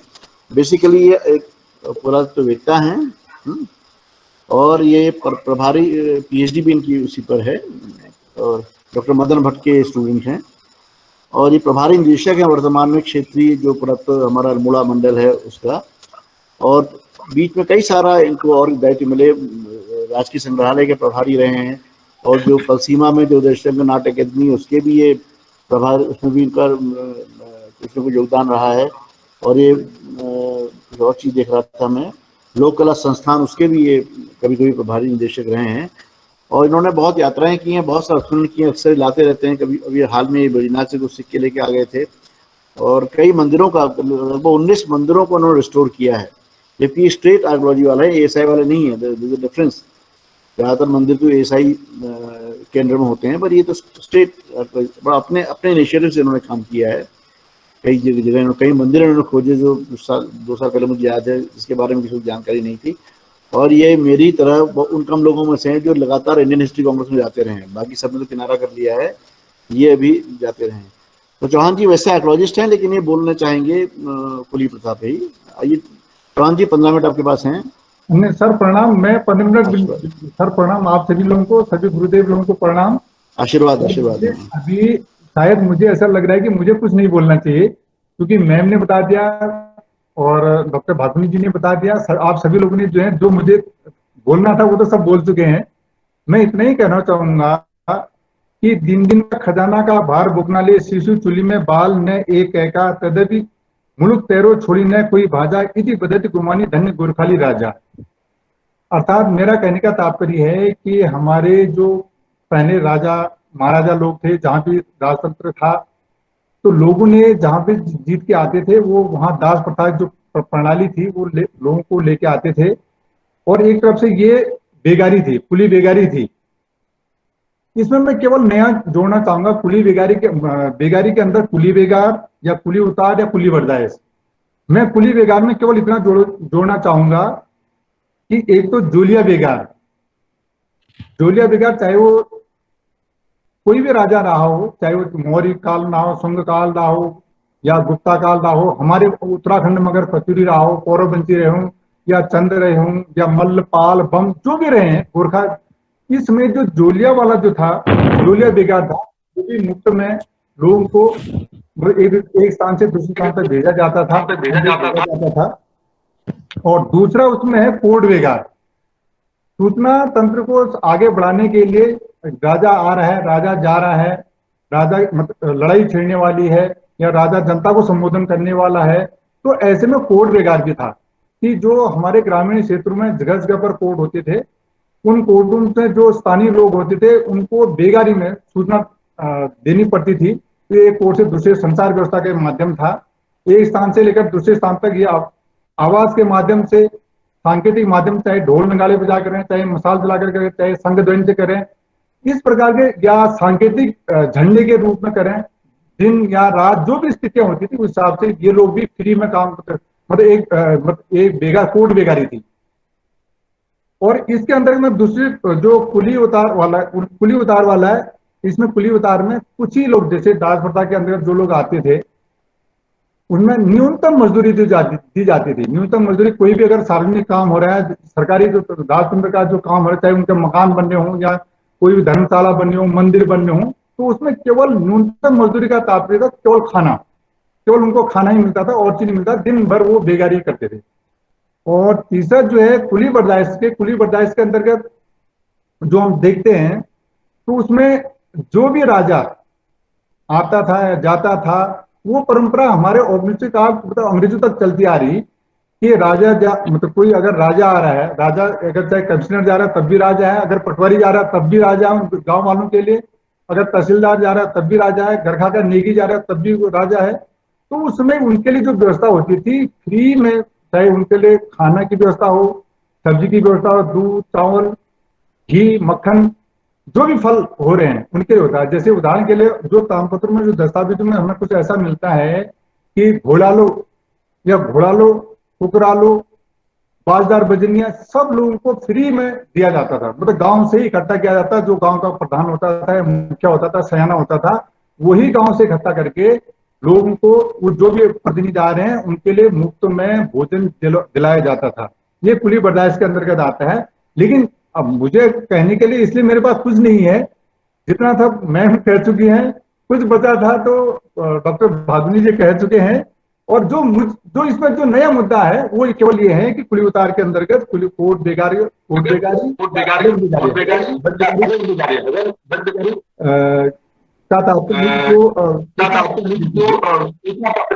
और जो सार्वजनिक स्थल थे ये संजय घिल्डियाल म्यूट कर लो, म्यूट कर लो संजय। जी सर, अगर इसमें अगर इन तीन चीजों अगर कोई कुछ पूछना चाहता है तो मैं बता सकता हूँ। हाँ, लेकिन कुछ अभी इसमें शोध की आवश्यकता इसलिए है, अभी हाल ही में हया सिंह फलियाल के माध्यम से डॉक्टर मदन चंद भट्ट के माध्यम से अभी दारमा घाटी में कुछ कुली उतार के जो मुक्त कर दिए गए थे, उनमें दारमा के लोगों दुक्ताल लोगों को 4-5 ऐसे जो एविडेंस हैं जो ये कहना चाहिए वो उसमें लिखे हुए हैं, जो स्टाम्प पेपर में, उसमें अंग्रेज शासक ने लिखा है कि भाई हमने आपको खुली उतार से मुक्त कर दिया है, खुली बेगारी से मुक्त कर दिया है। ऐसी जो फ्री में जो मुफ्त में इधर से उधर सेवा की जाती थी उसमें मुक्त कर दिया। लेकिन कुछ अभी और भी अभी ऐसे प्रमाण हैं, कुछ अभी मतलब वहाँ इधर ताकुली सूपी गांव से भी कुछ एविडेंस मिले हुए हैं, अभी मेरे पास नहीं पहुंचे, लेकिन वहाँ के रिसर्च स्कॉलर थे, उसने मुझे बताया कि ऐसे सर ऐसे पांडुलिपि में लिखे हुए मिले हैं। तो मैंने कहा जब मिलेंगे तो आपको फिर इस शोध के माध्यम से, अपने शोध पत्र के माध्यम से मैं आपको अवगत कराऊंगा।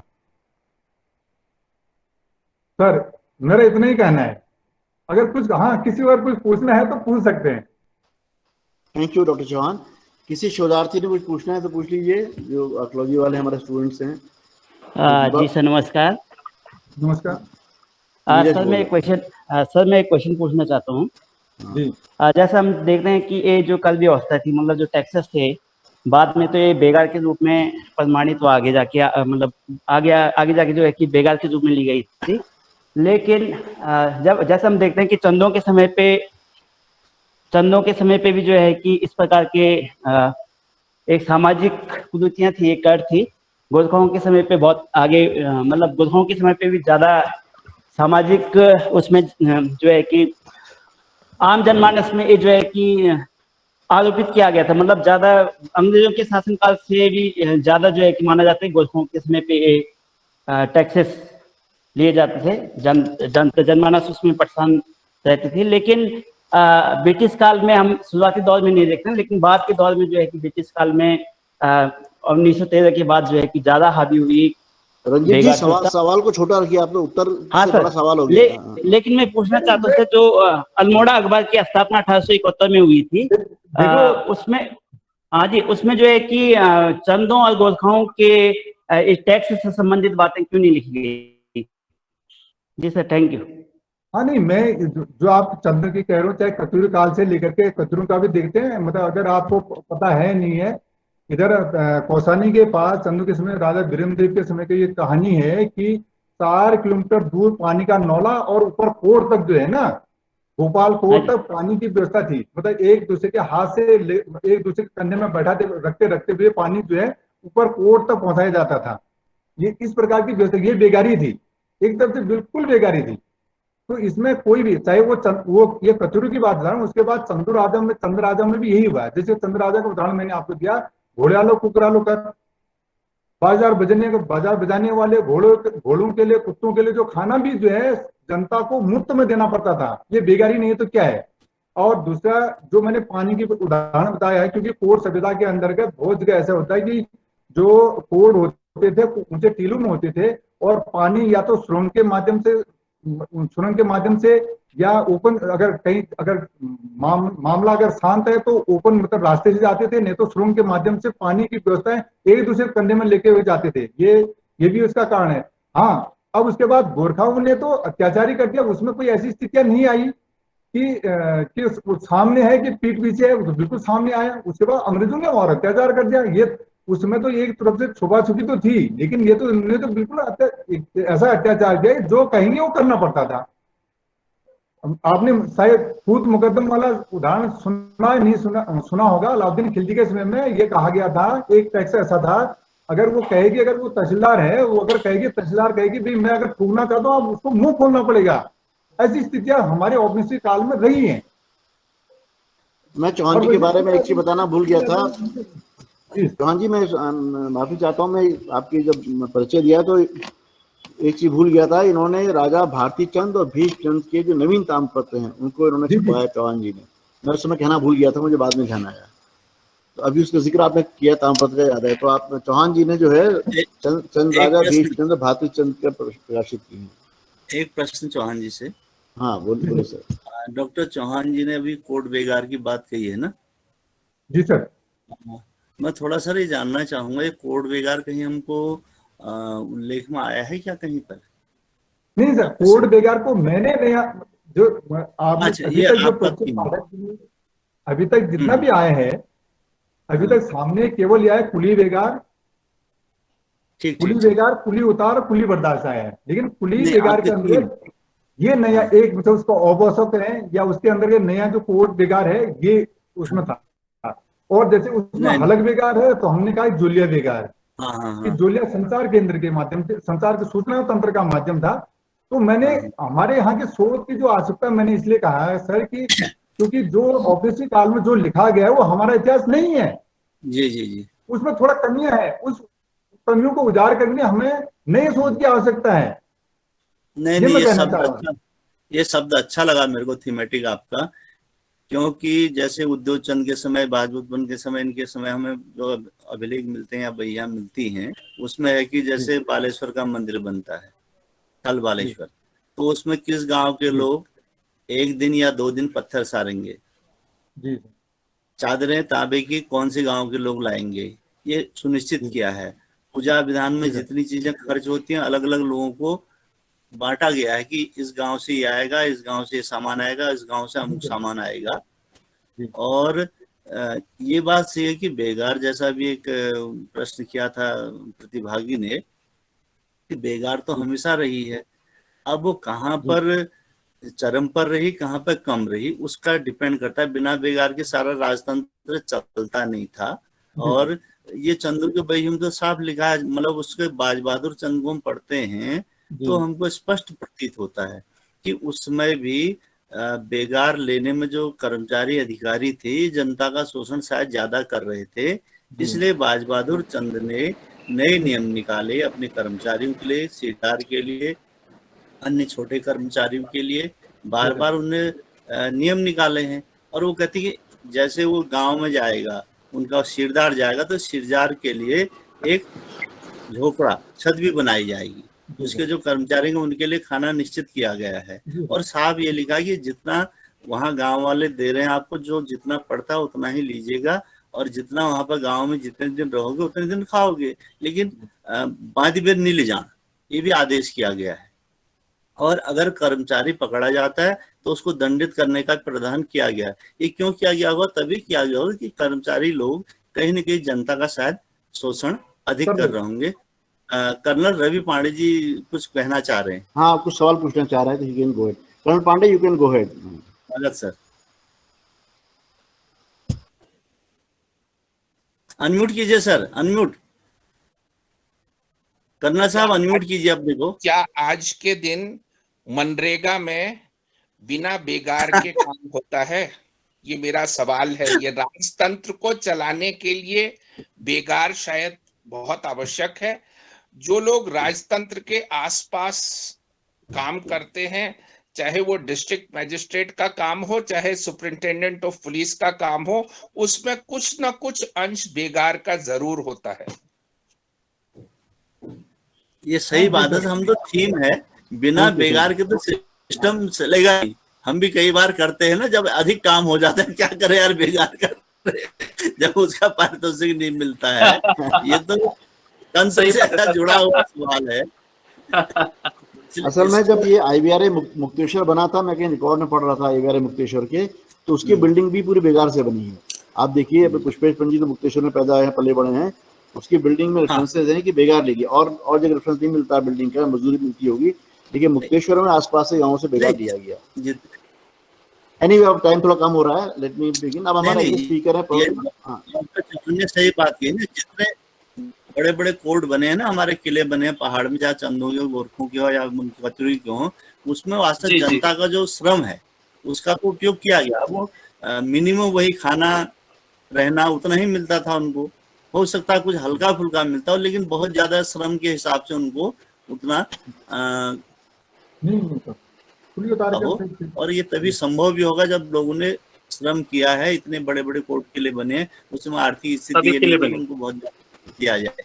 अब हमारा अगले स्पीकर को इनवाइट करता हूँ, प्रोफेसर संजय टम्टा, हमारे रहे हैं। और आप सभी को प्रणाम। अभी आजादी के 75 वर्ष के शुभ अवसर पर आप सभी को प्रणाम। Thank you. तो संजय जी, धन्यवाद प्रोफेसर जोशी सर। पहले परिचय दो तुम्हारा। परिचय सर, परिचय की जरूरत नहीं है। मैं तो रवायत है, रस्म है।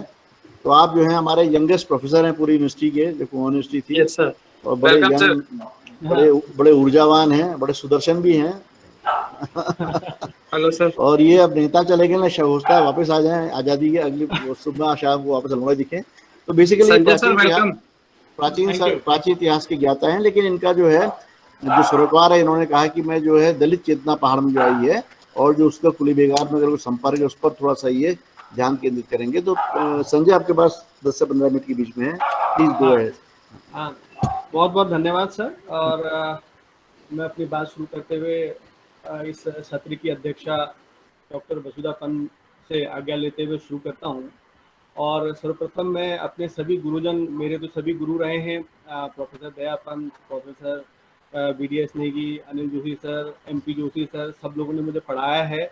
और मैं हिम्मत कर रहा हूँ कि आप लोगों के सामने और बड़े बड़े विद्वत लोग यहाँ पे बैठे हुए हैं, जिन्होंने उत्तराखंड के इतिहास को लेकर गहरी अपने अध्ययन कार्य किया हुआ है। और मैं आर्कियोलॉजी का विद्यार्थी रहा, तो मैंने आर्कियोलॉजी ऑफ उत्तराखंड तो पढ़ा, लेकिन मैंने भी हिस्ट्री ऑफ उत्तराखंड नहीं पढ़ा।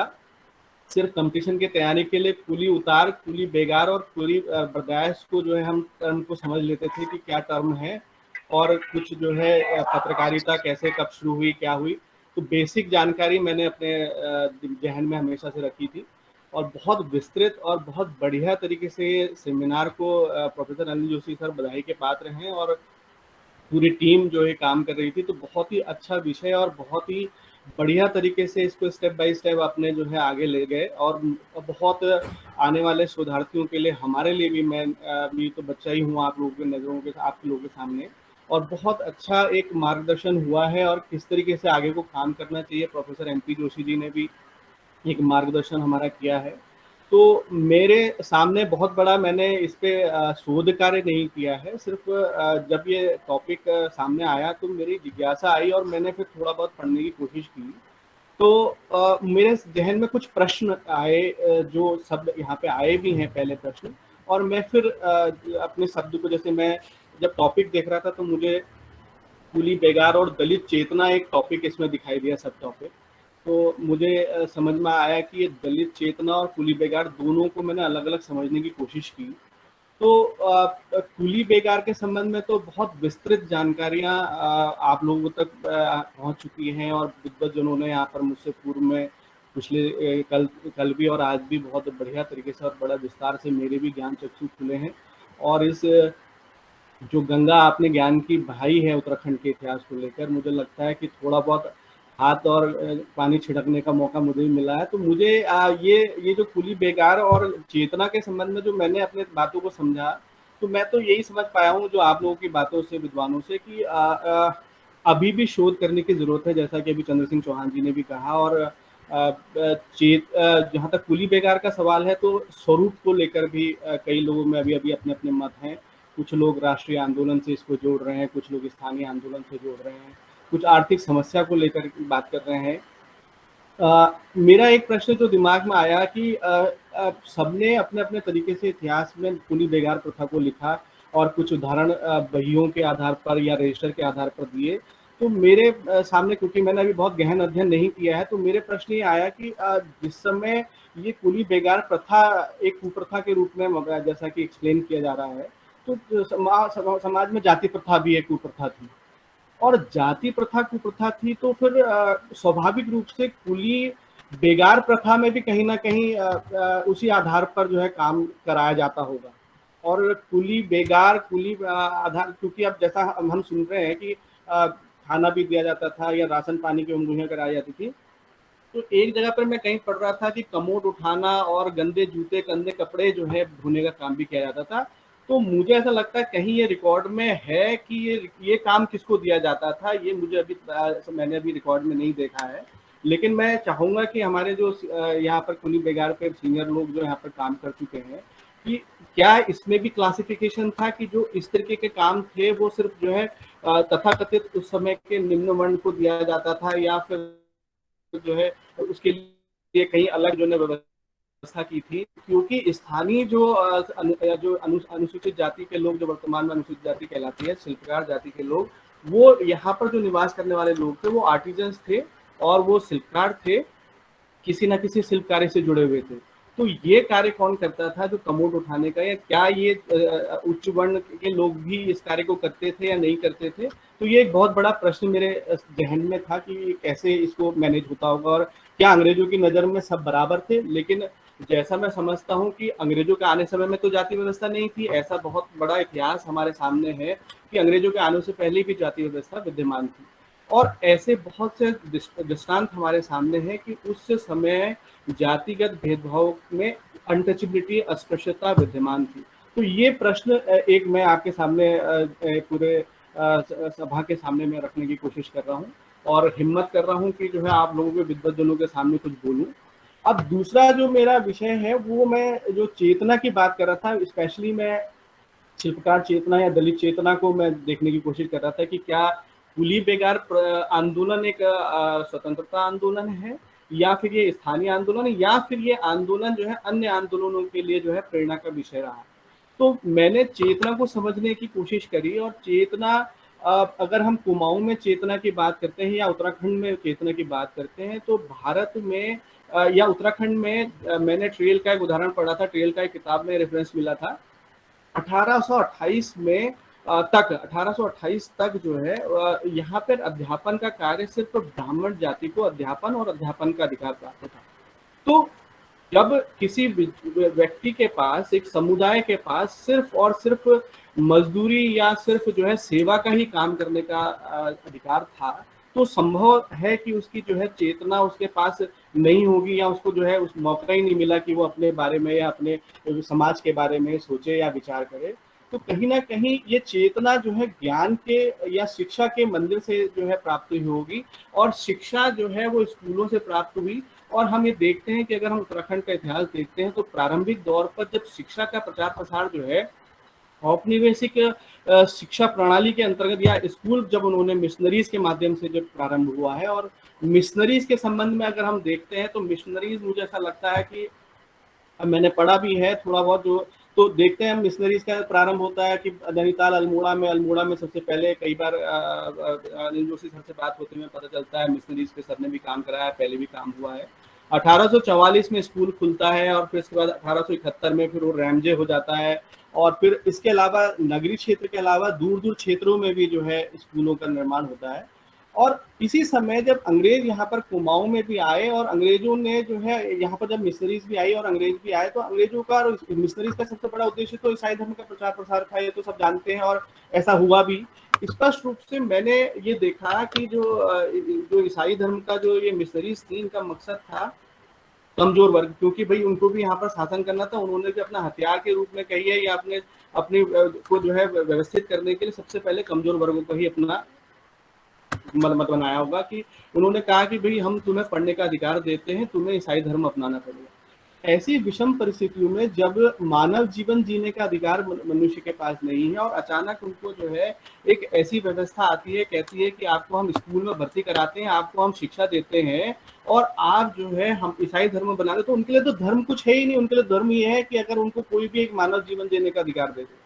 तो ये प्रारंभ जो है मानव का जो है शिक्षा के प्रति जो है मिशनरीज का एक बड़ा योगदान, मैं चेतना के संबंध में बात कर रहा हूँ कि मिशनरीज ने जो स्कूलों का प्रारंभ किया। और ऐसा ही नहीं है सिर्फ औपनिवेशिक शिक्षा की वजह से सिर्फ दलित चेतना या अनुसूचित जाति के लोगों में चेतना ही में बात नहीं कह रहा, ये चेतना तो भारत में 1828 में राजा राम मोहन राय जैसे व्यक्ति और इन बड़े बड़े रेनेसा के बारे में, पुनर्जागरण के बारे में भारतीय इतिहास में हम पढ़ते हैं और हम जानते हैं औपनिवेशिक शिक्षा के माध्यम से कई युवा जो है हमारे भारतवर्ष के जो आज हमारे सामाजिक और धार्मिक आंदोलन के जो एक प्रणेता के रूप में हम लोगों को जानते हैं, जिन्होंने एक पूरे भारत की कुरीतियों को एक नया आयाम दिया और भारत की सामाजिक व्यवस्था में एक नया परिवर्तन करने का, एक नया जागृति करने का काम किया। और कहीं ना कहीं उसके पीछे अंग्रेजी शिक्षा नहीं कहेंगे, औपनिवेशिक शिक्षा जिसमें स्कूल और अलग अलग जो है अंग्रेजी में भी पढ़ने के माध्यम से फिर अलग अलग ग्रंथों को, अलग अलग विषयों को उन्होंने पढ़ा और अलग अलग पूरे ग्लोबल जो है उनको संस्कृति और सभ्यता को जानने का मौका मिला, बड़े बड़े क्रांतियों के बारे में जानने का मौका मिला। और यही सारी चीजें अगर हम कमोवेश बात करें कि अनुसूचित जाति के स्तर पर भी, तो ये सारी चीजें आ गई थी। अब ये जो कुली बेगार और दलित चेतना जो शब्द था, तो मैं ये समझ नहीं पा रहा था कि क्या कुली बेगार के बाद दलित चेतना आई या आंदोलन करने की चेतना मिली, ये प्रश्न अभी मेरे जहन में आया। तो मैंने फिर खंगाला और मैंने देखा कि हम देख रहे हैं कि कुमाऊं परिषद की जो स्थापना होती है वो 1916 में हो रही है। और उसके अलावा जो हम हैप्पी क्लब या फिर हम गढ़वाल भातृ मंडल या फिर गढ़वाल यूनियन हितकारिणी सभा, ये बहुत से ऐसे संस्थाएं थी जिनका स्थापना हुई थी। मैं बड़ा सरप्राइज हूं कि ये सब होने से पहले भी, मतलब 1905 में हरिप्रसाद टमटा जी ने 1905 में टमटा सुधारक सभा की स्थापना कर दी थी और उस सभा की स्थापना का उद्देश्य जरूर सीमित था और टमटा जाति के आधार पर उन्होंने उस संगठन को बनाया था, लेकिन उसका उद्देश्य जो था अपने आर्थिकी को मजबूत करना और अपनी शिक्षा के लिए जो है महत्वपूर्ण प्रयास करना और साथ में स्वच्छता और अपने को जो है स्थापित करने के लिए जो है ये सभा बनाई थी। और यही सभा धीरे धीरे करके अपने आप को परिष्कृत करते हुए कुमाऊं शिल्पकार सभा 1914 में विस्तृत रूप से जो है, तो ये चेतना जो है, इसका बैकग्राउंड, चेतना का बैकग्राउंड क्या कुली बेगार आंदोलन से, या क्योंकि मैं इतना जानता हूं कि जितना आप लोगों के माध्यम से ही पता चला है कि अल्मोड़ा अखबार में कहीं पर भी, क्योंकि पत्रकारिता एक बहुत बड़ा साधन रही है चेतना का, और पत्रकारिता के संबंध में भी जहां मैंने संस्थाओं के बारे में बात करी कि संस्थाएं भी साथ साथ चल रही थी। देखिए 1905 में जब टमटा सुधारक सभा बनी थी तो सैरोला सभा भी जो है बनी थी गढ़वाल में, ताराचंद गहरोला ने बनाई थी। तो कहीं ना कहीं उस समय जाति आधारित जो है सभाएं बनी और बाद में फिर वो जरूरत के हिसाब से फिर जो है वो अपने अपने, क्योंकि स्वाभाविक रूप से कल एमपी जोशी सर ने कहा कि और उनका आर्टिकल में पढ़ रहा था, तो अपने देशों की पूर्ति के लिए भी और अपने को सामाजिक आर्थिक रूप से या राजनीतिक रूप से स्थापित करने के लिए भी कुछ लोग जो है काम करते हैं और उसका जाने अनजाने में फायदा समाज को भी होता है। अब चाहे वो खुली बेगार आंदोलन को लेकर जो है कुछ भी लोगों ने, चाहे वो एलीट क्लास का ही आंदोलन क्यों न रहा हो, लेकिन उसका प्रभाव पूरे समाज में पड़ा और उसका सकारात्मक जो है कंक्लूजन निकल कर आया। इसी तरीके से अनुसूचित जाति के लोगों में भी कुछ लीडर्स तैयार हुए, जिसमें हरिप्रसाद टमटा जी या फिर खुशीराम जी या फिर बच्चीराम जी, बहुत से जयानंद भारती, बोथा सिंह। तो इन लोगों ने भी जो है कहीं ना कहीं चेतना का संचार करने में जो है, या पूरे दलित समाज को या अनुसूचित जाति समाज को जो है जगाने का काम किया है। तो मैं जो बात कहना चाह रहा था कि पत्रकारिता ने जिस तरीके से जो है इस आंदोलन को जो है आगे बढ़ाया, जैसा सब लोग बता रहे हैं, तो पत्रकारिता के संबंध में मैंने जो अध्ययन किया उसमें मुझे पता चला कि अल्मोड़ा अखबार ने कभी भी दलितों को जो है, मैं दलित चेतना के संबंध में बात कर रहा हूँ, सिर्फ इसमें बेगार की बात नहीं कर रहा हूँ, मैं सिर्फ दलित चेतना, क्योंकि मैं जोड़ रहा था उसको। मैंने तो ये जो बात कही है, ये बात मैं अपनी तरफ से, जो मैं कल एक बात और सुन रहा था, तो स्मॉल वॉइस हिस्ट्री के अंतर्गत ये मैं बात कर रहा हूँ। मुझे लगता है कि स्मॉल वॉइस है, और मैंने इससे पहले कभी भी खुली बेगार पे या फिर दलित चेतना पे बात नहीं करी है। तो मुझे ऐसा लगता है कि जैसे अल्मोड़ा अखबार ने नहीं करी, लेकिन मैं एक बात बड़ा अच्छा लगा मुझे, मैंने देखा कि गढ़वाली अखबार ने 1905 में जो है ये छाप दिया था कि हम जो है सवर्णों के लिए, उन्होंने स्टेटमेंट दिया था उसमें जो है कि हम जो है अपने इन कमजोर लोगों के साथ, इन लोगों के साथ गलत व्यवहार कर रहे हैं और हमको परिवर्तित होना चाहिए, हमको जरूरत है इनकी, वरना जो है चीजें बदल रही हैं। और ये मुझे देखने को मिलता है। तो गढ़वाली अखबार तो कहीं ना कहीं चेतना में कह रहा हूँ कि 1905 में टमटा सुधारक सभा की स्थापना हो गई और कुमाऊं शिल्पकार सभा बन गई। तो ये जो बातें थी, ये कहीं ना कहीं ये गढ़वाली अखबार या फिर जो है जो इसके अलावा बहुत से ऐसी हुए थे समाचार पत्रों की जो है स्थापना हुई थी वहां पर उस समय समय विनोद था, या फिर जो मुख्य रूप से मुझे दिखाई देता है कि सर्वप्रथम दलितों के जो पृथकीकरण को समाप्त करने पर जो जोर दिया गया था वो गढ़वाली अखबार ने दिया था। और बाद में 1913-14 के बाद फिर जब हमारा बद्रीदत्त पांडे जी इस उत्तराखंड में अल्मोड़ा अखबार के रूप, शक्ति अखबार के रूप में यहाँ पर अपने आप को स्थापित करते हैं, तो तब उन्होंने भी इस बात का समर्थन किया था। अब ये जो चेतना है समाचार पत्रों से आई, और या फिर साहित्यिक जो हमारे जो साहित्यिक या सांस्कृतिक संस्थाएं थी, इनके माध्यम से आई। और एक और जो चेतना का जो बात है, वो आर्य समाज ने भी यहाँ पर जो है एक स्टेप किया था, और उसका मैंने देखा कि क्यों किया था। मैंने बताया कि आपको कि एजुकेशन के लिए कई हद तक जो है कमजोर वर्ग में ईसाई धर्म को अपनाने की एक मुहिम शुरू होने के लगी थी समाज में, क्योंकि उनको एजुकेशन लेनी थी और अपने आप को जो है स्थापित करना था, या अपने अस्तित्व को जो है समाज बनाना था, और परिवर्तन जो है बहुत जरूरी है इसके लिए। तो ये सारी चीजें होती रहीं। तो आर्य समाज ने भी अपनी भूमिका बनवाई, और उसमें जो है आर्य समाज में जब यहाँ पर ये आंदोलन के लिए जो है, आपको मालूम है कि खुशीराम जी के नेतृत्व, खुशीराम जी ने जो है यहाँ पे तिलक के माध्यम से जो 1913 में सुनकिया में सबसे पहले आंदोलन किया। और उस जनेव आंदोलन के लिए भी हरिप्रसाद टमटा जी जैसे विद्वान, खुशीराम जी जैसे लोग भी जो है सब लोग सम्मिलित हुए, लेकिन उसका परिणाम भी बहुत ज्यादा सकारात्मक नहीं रहा, और उस समय भी जो है ये व्यवस्थाएं बनी रही। तो मेरे दिमाग में ये सारी चीजें जो है इसलिए घर कर रही थी। मैंने ये सोचा कि जो है ये आंदोलन जो है, जो खुली बेगार आंदोलन था, क्या ये इसीलिए चलाया गया था कि उससे जो है एक वर्ग प्रभावित था, दूसरा वर्ग प्रभावित था? इसका मुझे ऐसा लगता है कि संभवतः खुली बेगार प्रथा, इसका जो प्रभाव था वो वर्ण जाति वगैरह देखकर ना होकर, मतलब सभी को जो है इसने प्रभावित किया होगा, और इसीलिए शायद ये जो है एक विषय बना। और मुझे एक और बात समझ में आती है कि हम यहाँ पर जो है लीडर बनने के लिए या जिस उद्देश्य के लिए भी यहाँ पर काम किया गया, चाहे वो बद्रीदत्त पांडे जी हो, अगर वो नहीं करते तो शायद मुझे लगता है कि अगर इतने प्रगतिशील विचार के लोग अगर भारतवर्ष में नहीं होते तो संभवतः जाति व्यवस्था भी समाप्त नहीं होती। तो मुझे ऐसा लगता है कि इतने प्रोग्रेसिव ये हुए तो स्वाभाविक रूप से अपने आप को राजनीतिक तौर पर, सामाजिक तौर पर स्थापित करने का काम इन्होंने किया।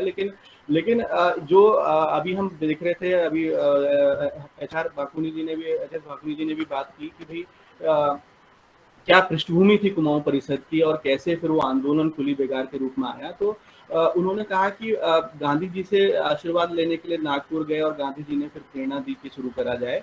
तो मुझे ऐसा लगता है कि 1920 में गांधी जी ने एक तो स्वतंत्र संग्राम आंदोलन कांग्रेस के माध्यम से शुरू करने की बात करी, और 1920 में जब वो कांग्रेस के अध्यक्ष बने तो उन्होंने एक और बात कही कि स्वतंत्रता आंदोलन हमारा तभी सफल हो सकता है जब हम इसको जो है अछूतोद्धार आंदोलन को भी जो है इसका एक वो बनाएंगे, अछूतोद्धार आंदोलन को भी राष्ट्रीय आंदोलन का एक हिस्सा बनाएंगे, तभी हम इस बात को आगे ले जाएंगे। तो मुझे लगता है कि कहीं ना कहीं एक दिशा तथाकथित उस समय के उच्च वर्ग में भी जो है ये आई होगी, और उन्होंने भी यहाँ पर स्थानीय स्तर पर जो है कुली बेगार से लेकर चाहे, और फिर क्योंकि मैं चेतना से संबंधित बात कर रहा हूँ, मैं सिर्फ आंदोलन तक सीमित नहीं कर रहा हूँ सिर्फ कुली बेगार तक, क्योंकि मेरी बहुत ज्यादा सीमित सूचनाएं हैं इसमें जो है कुली बेगार को लेकर।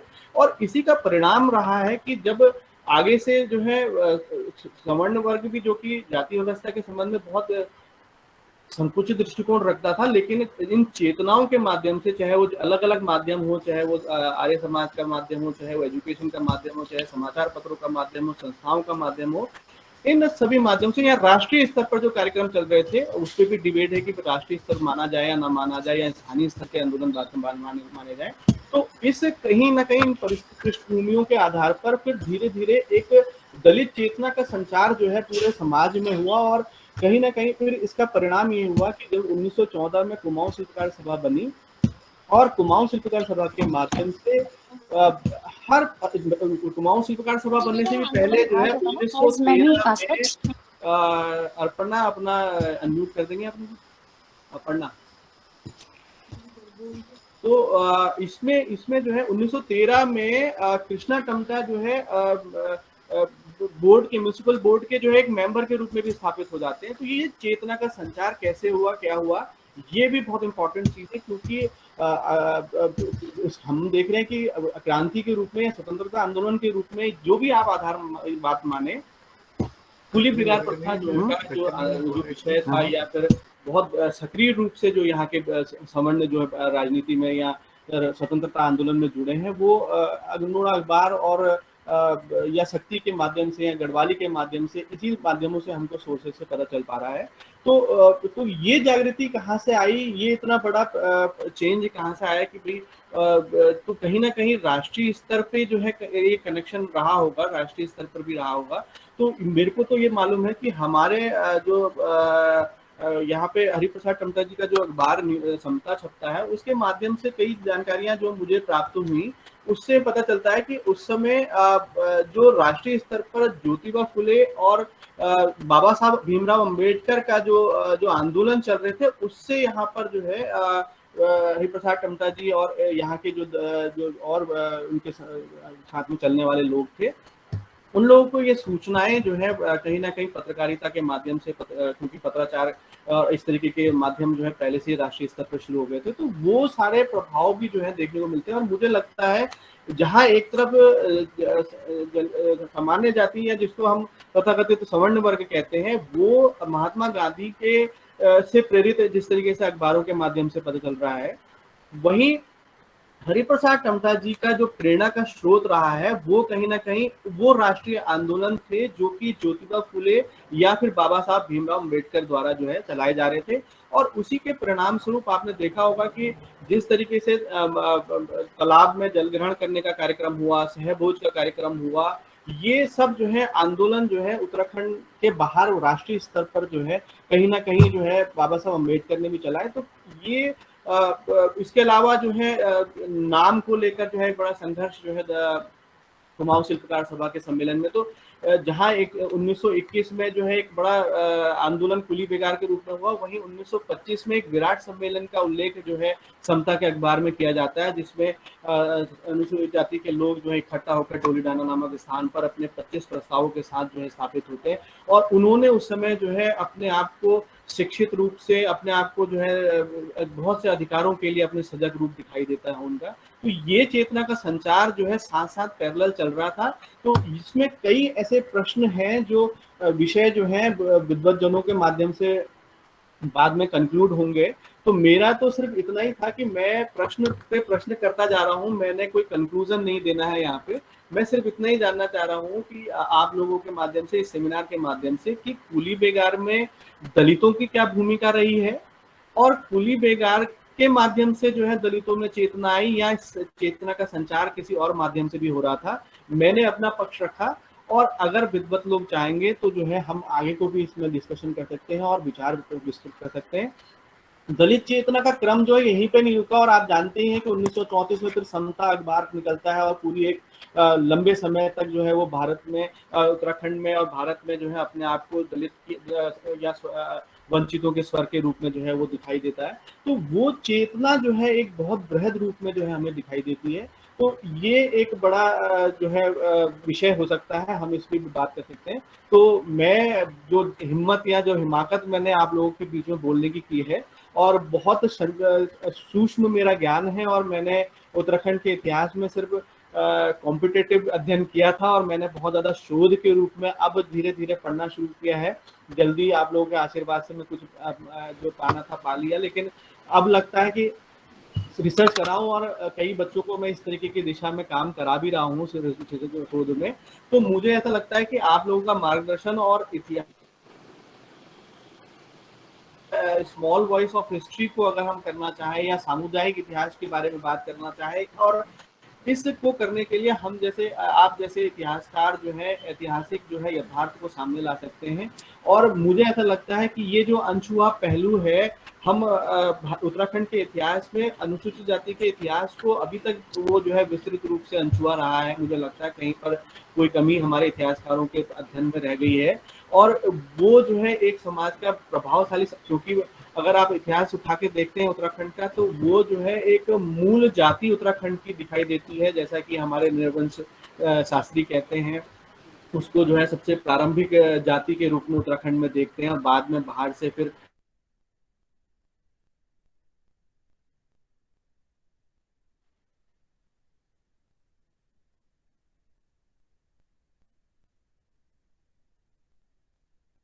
मैं पुनः जो है आप सभी विद्वतजनों का धन्यवाद देता हूं और प्रोफेसर अनिल जोशी जी का धन्यवाद देता हूं और प्रोफेसर वीएस नेगी जी का धन्यवाद देता हूं कि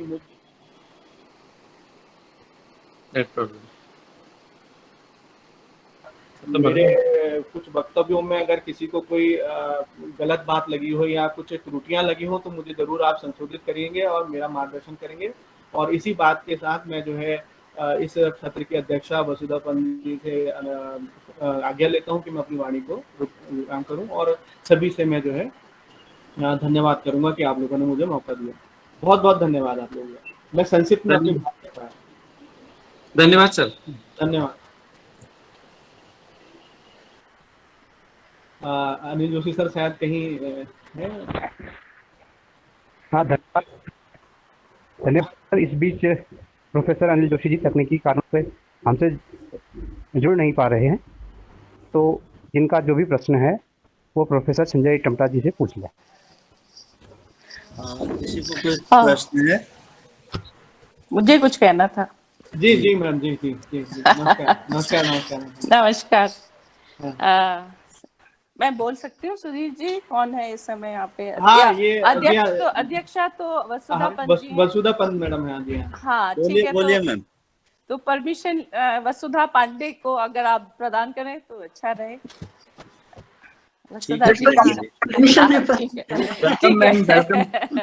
बहुत कम अंतर है हम लोगों के नाम में, 2 लेटर्स का।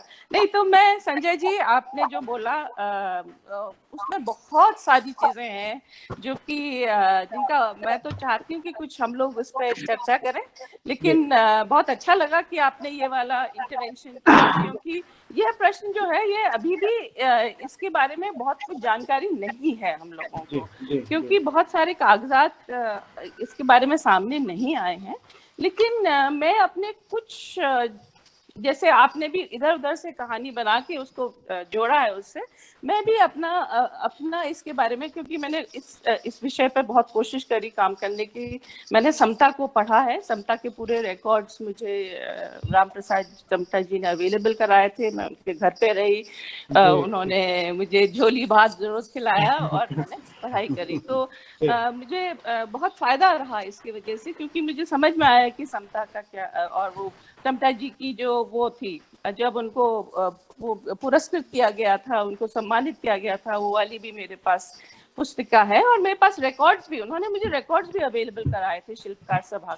तो इसमें एक बहुत कुछ, मैं 5 मिनट लूंगी, ज्यादा नहीं लूंगी, लेकिन हाँ मैं कुछ कहना जरूर चाहती हूँ कि बहुत दिलचस्प बात है कि आपने एजुकेशन से शुरू किया। बिल्कुल जरूरी है कि शिल्पकार सभा का जो आई थिंक जो आरंभ होता है वो एजुकेशन से होता है। आप लोग सब जानते होंगे कि नाइट स्कूल का आरंभ होता है 1913 में, और नाइट स्कूल से ही, और वो भी बिल्कुल टमटा नेबरहुड में होता है, मोहल्ले अल्मोड़ा के। आ गया, ये देखो अपने आप आ गया।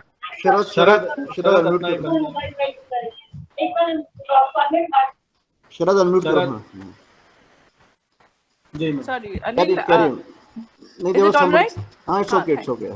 तो स्कूलिंग का बहुत इम्पोर्टेंट रोल, लेकिन हाँ ये जो आपने कहा कि क्रिश्चियन मिशनरीज ने और इंग्लिश जो एजुकेशनल सिस्टम था उसमें शिल्पकारों को मना नहीं किया गया, बल्कि मैंने एक जगह पढ़ा था, शायद समय विनोद में पढ़ा था, अब ये मुझे ठीक से एकदम से याद नहीं आ रहा है, कि उसमें ये था कि जब शुरू में एजुकेशन शुरू होता है तो कई लोगों ने कहा कि हम अपने बच्चों को उन स्कूलों में नहीं भेजेंगे जहाँ पे ये दलित कम्युनिटी के लोग होंगे, लेकिन अंग्रेजों ने कहा कि ये आपकी इच्छा है, लेकिन हम इस पे बदलाव नहीं लाएंगे। तो ये एक बहुत इम्पोर्टेंट चीज है जो हमको हमेशा याद रखनी है कि और बाद में बर्डिन जो यहाँ पे मिशनरी थे, उन्होंने भी, बल्कि जब ये रैमजे स्कूल का हादसा हुआ और हिंदू स्कूल बना, तब उसके बाद उनका फोकस ही बदल गया था। उन्होंने अपर कास्ट कन्वर्जन की जगह लोअर कास्ट कन्वर्जन की बात करी थी, और इसीलिए 1913 में सुनक्या होता है।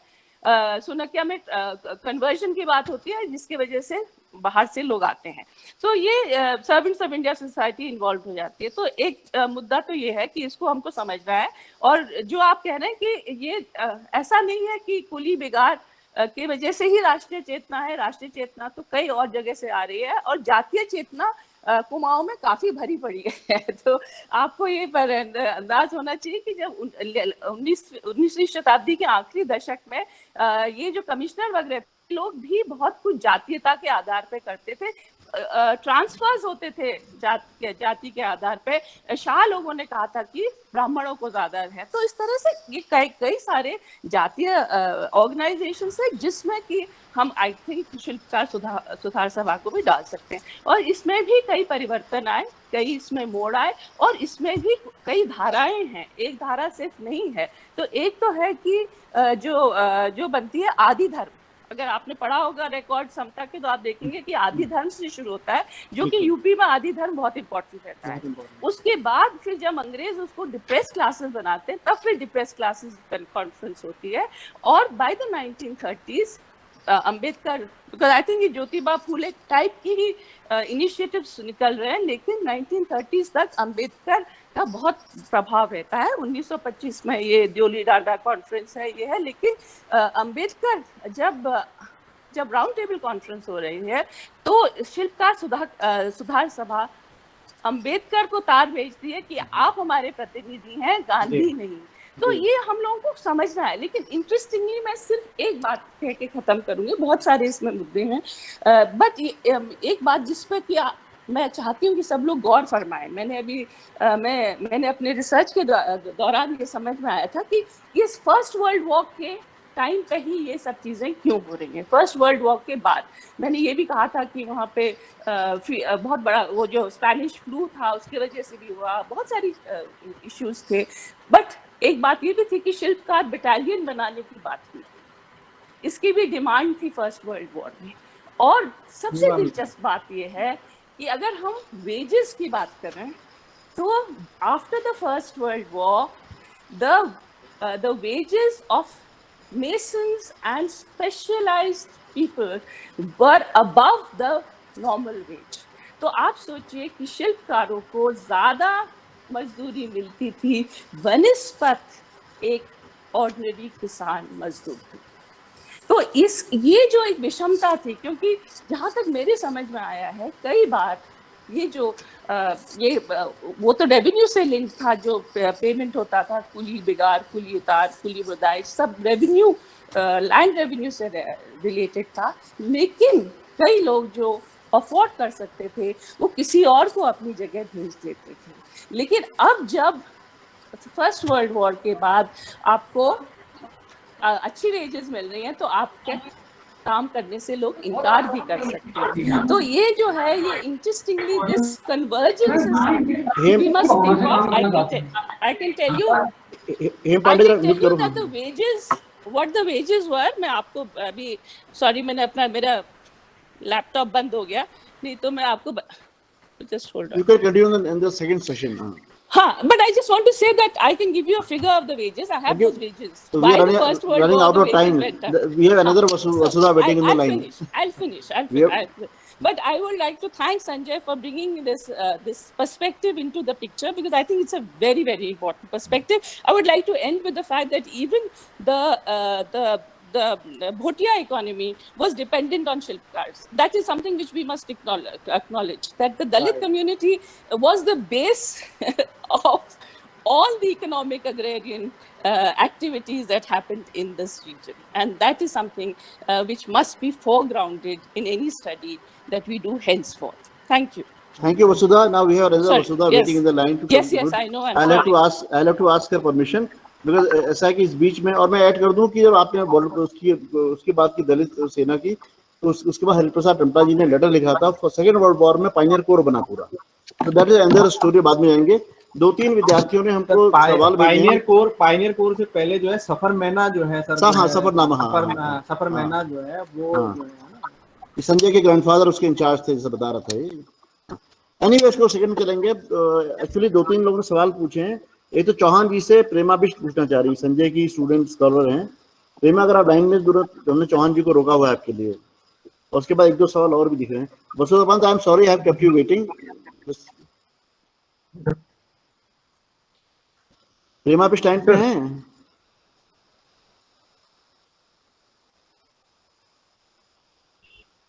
चलिए, नहीं तो और कोई स्टूडेंट पूछना चाहता है? Give 3-4 minutes.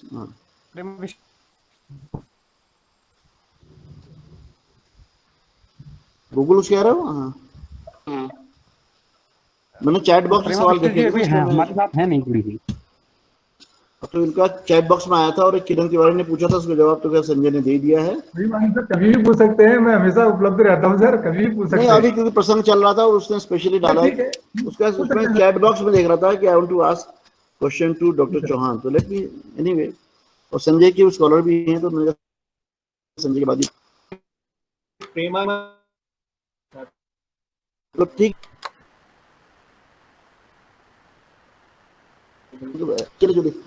तो अब ये पूरा जितने व्याख्यान थे पूरे हो चुके हैं, और अब थोड़ा लेट हो गए, काफी लेट हो गए।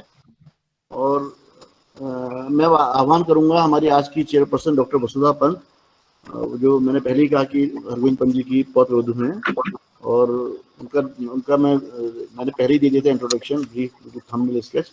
तो वसुधा, प्लीज स्टार्ट योर। आप सबको मेरा नमस्कार। कुली बेगार आंदोलन के शताब्दी वर्ष विषय पर जो ये सोबरन सिंह जीना विश्वविद्यालय द्वारा 2 दिवसीय गोष्ठी आयोजित की गई है, मैं उसकी पूरी ऑर्गेनाइजिंग टीम को, अलग अलग नाम लूंगी तो बहुत लंबा होता है, मैं बहुत बहुत आभारी हूँ। और कि भाई आपने एक मुझ जैसे व्यक्तित्व को भी यहाँ पर आपने आमंत्रित किया, और आमंत्रित ही नहीं किया बल्कि इस सेशन को चेक करने का भी सम्मान दिया है। ये मात्र एक सम्मान की बात आपकी तरफ से रही है, मैं यही कहूंगी। और आप सबको मेरा, जो भी विद्वज्जन इस फोरम से जुड़े हुए हैं, मैं आप सबको बहुत बहुत नमन करती हूँ। कई वक्ताओं के द्वारा भी ये बात आई, और ये मैं कहना चाहूंगी कि मैं हालांकि इतिहास की शोध छात्रा नहीं हूँ। मेरा एकमात्र इतिहास से सिर्फ इतना ही नाता रहा है कि मैंने हिस्ट्री ऑफ एग्रीकल्चर पे एक बुक लिखी जो पेंटागन प्रेस से 2016 में पब्लिश हुई है।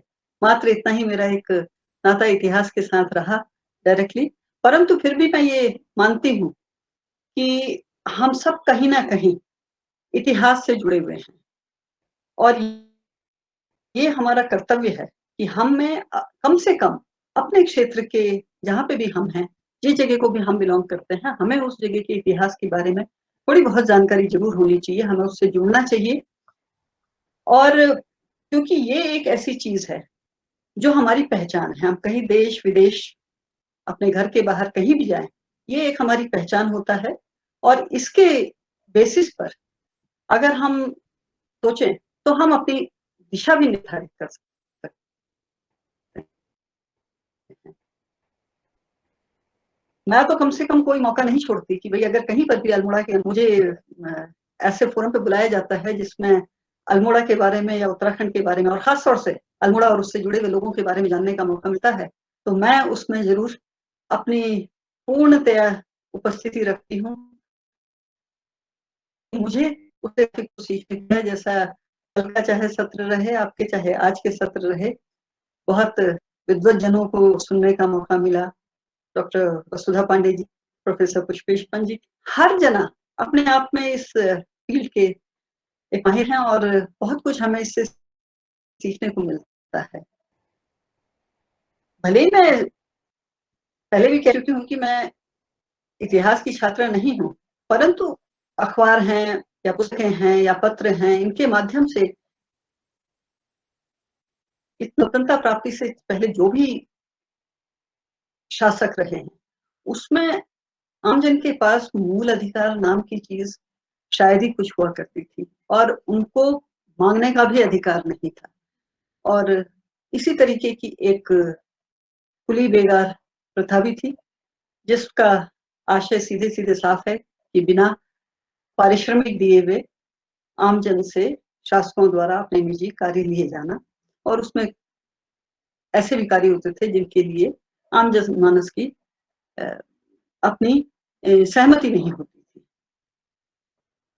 और इस अंग्रेजों के समय हालांकि इस कुप्रथा की नींव बहुत पीछे तक जाती है, परंतु इसके खिलाफ असंतोष अंग्रेजी शासन में ज्यादा बढ़ने लगा था क्योंकि उसमें शायद समाज के काफी सभी तबके इसकी जद में आ चुके थे, इसलिए इसके खिलाफ असंतोष ज्यादा बढ़ चुका था और ऐसी जरूरत महसूस करी गई कि इसके खिलाफ एक सामूहिक संगठित होकर के इसके लिए आवाज उठाने की जरूरत है।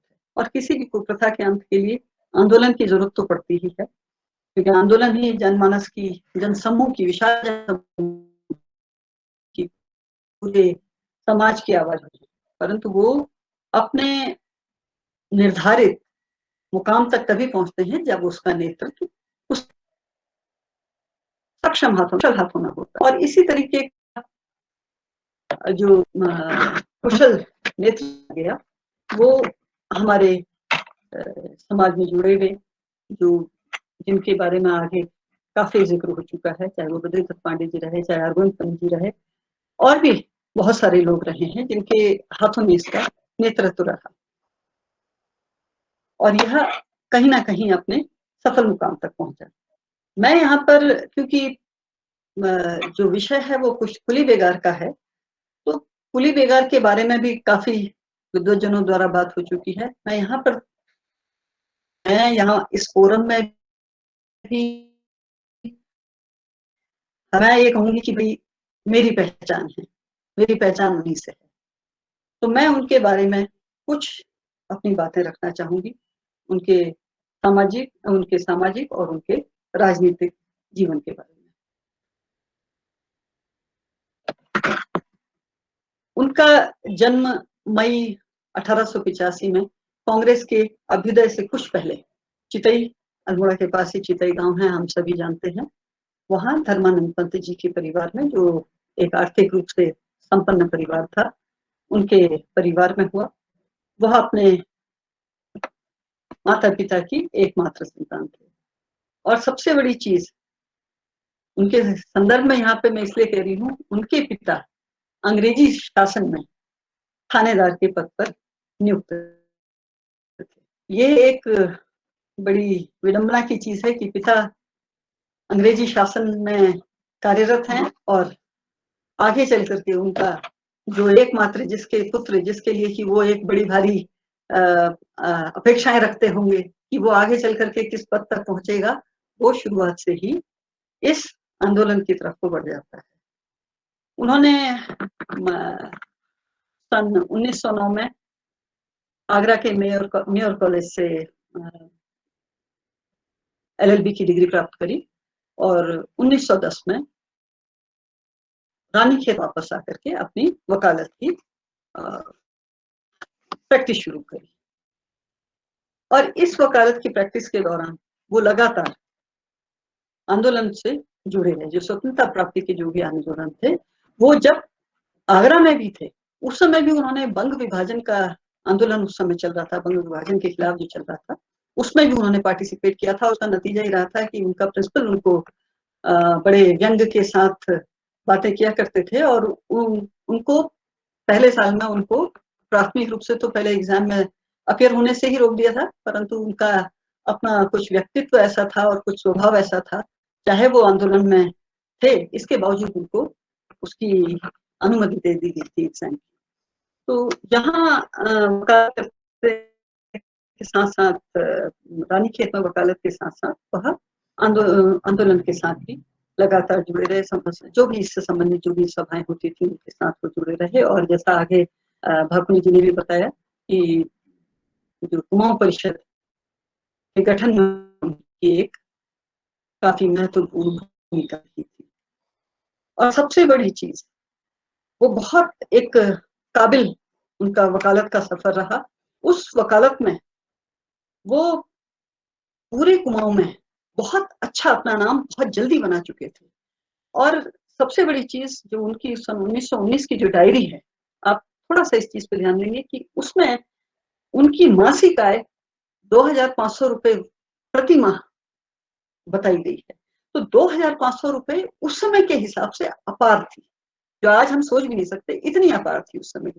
इसके बावजूद उसमें इतना जुनून था अपने समाज के लिए कुछ भी करने का कि वो 1925 में उस वकालत को छोड़ करके पूर्णतया आंदोलन में आ गए। 1925 में उन्होंने वकालत को पूर्णतया छोड़ दिया और इसमें आकर के अल्मोड़ा को अपना कार्य क्षेत्र बना लिया। रानीखेत से इधर ही कुछ शिफ्ट हो गए थे। ये एक उनका वकालत का जो सफर रहा। हम देखते हैं कि अल्मोड़ा शहर अपने आप में इसका बहुत बड़ा योगदान रहा है। अगर इसको कैंटोनमेंट से लेकर के निरंतर दीवाल तक, अगर हम इसको NTD तक अगर देखते हैं, तो इसके अंदर में ही कुछ नहीं तो 3-4 दर्जन स्वतंत्रता सेनानी के बारे में पता चल जाएगा। तो जो इतने जने, जो इतना यहाँ का जो अल्मोड़ा, और ये एक बहुत बड़ी विरासत इन्होंने अल्मोड़ा शहर में भी है स्वतंत्रता संग्राम के आंदोलनों को लेकर के। और इस विरासत का, अगर मैं प्रोफेसर शेखर पाठक जी के शब्दों में कहूँ, तो इस विरासत का एक बहुत बड़ा स्तंभ रहे हैं पंडित हरगोविंद पंत जी। और अगर उनके राजनीतिक जीवन पे अब आती हूँ, तो राजनीतिक जीवन में भी वो एक बहुत सफल उनका राजनीतिक जीवन रहा है। और सन 1924 से लेकर और सबसे लंबा समय, वो अपने समय के सभी लोगों के परिप्रेक्ष्य में सबसे लंबा उनका राजनीतिक जीवन रहा है। जो 1920 में जब इलेक्शन हुआ था, उसमें गोविंद बल्लभ पंत जी अपने जीवन का पहला इलेक्शन हार गए थे, परंतु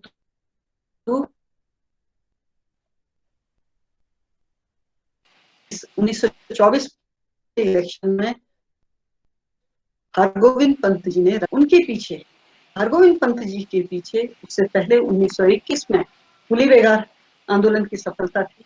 और उनका समाज के साथ जो जुड़ाव था, उसका ये परिणति रही थी कि जो जब इलेक्शन हुआ था, जिस समय कि बहुत कम लोगों को वोट देने के अधिकार थे, उस समय में भी उन्होंने 11,000 के करीब वोट हरगोविंद पंत जी को मिले थे और करीब 4,000 के करीब वोट राजा आनंद सिंह जी को मिले थे। तो एक भारी ये जीत थी। और ये एक कहना कि भाई जो जन आंदोलन का कोई नेता इस तरीके से जब उसका राजनीतिक लाभ मिलता है तो ये बहुत बड़ी बात होती है, क्योंकि बहुत कम ऐसा होता है। ये एक उनका, और इसके बाद वो लगा था किसी न किसी रूप में यहाँ से चुने जाते रहे। और सन 1957 में जब इलेक्शन होता है, बाई इलेक्शन होता है संसद के लिए, वो उसमें भी चुने जाते हैं। और संसद जब 57 के चुनाव के बाद जब वो उसमें चुने गए यहाँ से अल्मोड़ा से संसद के लिए, उसके बाद जब वो जा रहे थे दिल्ली में अपना संसद अटेंड करने के लिए जा रहे थे, तो कुछ संदिग्ध परिस्थितियां जो ये मानी जाती हैं कि उसमें उनकी मृत्यु हो गई थी, क्योंकि उनकी कुछ फूड पॉइजनिंग से या किसी इस तरीके से उनकी मृत्यु हुई थी, जो बाद में क्लियर भी नहीं हुआ था कि क्या परेशानी रही थी। और तो ये संसद वाला सफर तो उनका बहुत छोटा रहा था। और कोई भी जननायक सामाजिक सरोकारों से अपने आप को हटा नहीं सकता है। और इसी तरीके से पंडित हरगोविंद पंत जी भी सामाजिक सरोकारों से अन्य सामाजिक सरोकारों के साथ बहुत ज्यादा जुड़े रहे और समाज में जो बुराइयां फैली हुई थी उनको दूर करने के लिए वो प्रयासरत रहे थे। कल गोविंद पंत राजू जी ने काफी विस्तार में बताया था नायक प्रथा के बारे में।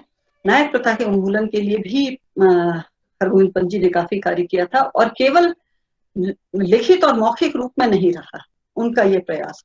उनके समय में अपने घर में उन्होंने सन 1920 से लेकर 1920 से लेकर के 32 के बीच में 8 नायक कन्याएं उनके घर में अपने घर में रही हैं। और उन कन्याओं को अच्छे शिक्षा और अच्छे संस्कार देने के साथ साथ उनको आगे अच्छे परिवारों में उनका ये आर्य समाज के माध्यम से अच्छे परिवारों में उनका विवाह भी कराया गया था। तो ये एक बहुत बड़ा योगदान उनकी तरफ से समाज में जो फैली हुई बुराई उसके लिए रहा है। और दूसरी तरफ से, क्योंकि जो उस समय की एक और प्रथा थी और होने को तो शायद आज भी होगी, कि ब्राह्मण समाज का एक समुदाय अपने आप को एक बड़ा उच्च कुलीन ब्राह्मण समझते हुए जमीनों के तो हकदार वो हुआ करते थे, परंतु उन जमीनों में हल चलाने का काम वो नहीं किया करते थे। तो इस प्रथा के खिलाफ भी वो गए और उन्होंने बागेश्वर में विशाल जन समूह के सामने में हल चलाने का भी कार्य किया था। और उनके हल चलाने से, क्योंकि उस समय के समाज के हिसाब से किसी उच्च कुलीन ब्राह्मण का हल चलाना एक बहुत बड़ा अपराध, अक्षम्य अपराध जैसा था। और उनके पिता उनसे इस बात से बहुत नाराज हो गए थे, और यहाँ तक था कि भाई वो चाहे उनके एकमात्र संतान थे, मगर उन्होंने जिद पकड़ ली कि मैं हरिद्वार चला जाऊंगा। लेकिन उनको काफी लोगों के समझाने बुझाने के बाद इस बात को वहीं पे खत्म किया गया। इसके साथ साथ चाहे वो राजपूत समाज में से एक जो समाज अलग कर दिया गया था, जो जनेऊ पहनने का अधिकार नहीं था, जिनको और समाज कहते हैं, उनको भी जनेऊ पहनाने का काम उन्होंने पनवनौला में एक समूह के सामने में किया था। और गांधी जी के विचारों से वो बहुत ज्यादा प्रेरित थे, और उन विचारों से प्रेरित होते हुए और मतलब अंत तक रहे उन विचारों के साथ में। और मद्य निषेध और दलित उत्थान के लिए भी उन्होंने काफी कार्य किया है। शिक्षा के क्षेत्र में भी उनका योगदान रहा है। उनका ये मानना शुरू से रहा है कि देश के हर कोने कोने में कम से कम प्राथमिक शिक्षा जरूर होनी चाहिए। और जिस समय वो जिला परिषद के अध्यक्ष थे अल्मोड़ा में, उन्होंने प्राथमिक शिक्षा के लिए काफी कार्य किया, और उस कार्य के लिए उन्होंने कई जगह सुदूर गांवों तक प्राथमिक विद्यालय भी खोले, और खोलने के साथ साथ वो वर्ष में 2 बार उन स्कूलों का दौरा भी किया करते थे। ये ज्यादा बड़ी बात है। और इन सब के ऊपर जो सबसे बड़ी बात मैं यहाँ पे कहना चाहूंगी कि वह संविधान समिति के सदस्य भी रहे। एक उसका मैंने एक डॉक्यूमेंट रखा हुआ है जहां पर उन्होंने सिग्नेचर किया हुआ है हरगोविंद पंत अपना, और साथ में उसके नीचे अल्मोड़ा भी लिखा हुआ है। तो मैं ये कहती हूँ कि उन्होंने संविधान के अंदर अल्मोड़ा का नाम अमर कर दिया है, और ये चीज मुझे बहुत अच्छी लगी। मैं बॉम्बे गई थी, वहां भी मैंने ये चीज देखी थी। वो लाइब्रेरी गई, वहां पे ओरिजिनल डॉक्यूमेंट में उसको देखा था। वो हम लोगों के लिए इतने बड़ी क्रेज की चीज है कि मेरा बेटा जिस समय कॉलेज में गया वकालत पढ़ने के लिए दिल्ली में था, फर्स्ट ईयर उसको मौका मिला, वो बॉम्बे गया, तो उसने भी पहला काम यही किया कि वो लाइब्रेरी गया, लाइब्रेरी में वो डॉक्यूमेंट देखा, उसकी फोटो खींच के मुझे भेजी। तो ये एक हमारे लिए बड़ी गर्व की चीज है। और मेरे ख्याल से ये हमारे लिए नहीं, ये हमारे पूरे कुमाऊं के समाज के लिए एक बड़ी उपलब्धि है, बड़ी बात है कि भाई संविधान समिति के अंदर हमारे कुमाऊं को उन्होंने रिप्रेजेंट किया है। तो ये लेकिन जब इन सब चीजों की जब हम बात करते हैं तो बात कल भी आई थी, वसुधा जी ने बोला था कि भाई परिवार का योगदान क्या होता है। देखिए, परिवार के योगदान के बिना तो पत्ता भी नहीं हिल सकता है। हरगोविंद पंजी इतनी आर्थिक रूप से संपन्नता जिस परिवार ने देखी हुई हो, जिसके पास इतना ज्यादा पैसा आ रहा है, संपन्नता आ रही है, और सडनली एक दिन होता है कि कुछ ही समय के अंदर में वो संपन्नता आपकी का फ्लो आपको जाता है, तो उसके लिए तो आपको अपने परिवार का योगदान सबसे पहले चाहिए। और दूसरी चीज कि कहते हैं कि जिस समय जब जो भी लोग थे जो आंदोलन से जुड़े हुए ऐसे तबके के भी लोग होते थे या जेल में गए हुए हैं, तो उनके साथ उनके परिवार का खर्चा कैसे चलेगा। चाहे हरगोविंद पंजी अपनी भी वकालत छोड़ चुके थे, लेकिन इसके बावजूद भी ये 10 से 15 रुपए का 1 या 2 तारीख के अंदर में मनी ऑर्डर उन लोगों के घरों में हरगोविंद पंजी की तरफ से पहुंच जाया करता था, कि ताकि बहुत बड़ी रकम नहीं है लेकिन फिर भी उसे बहुत बड़ा त्याग चाहिए है। तीसरी चीज इसमें परिवार के योगदान की बात मैं कहूंगी कि जब 57 में उनकी जब मृत्यु हो गई तो मुख्यमंत्री चंद्रभान गुप्ता जी घर आए थे संवेदना प्रकट करने के लिए।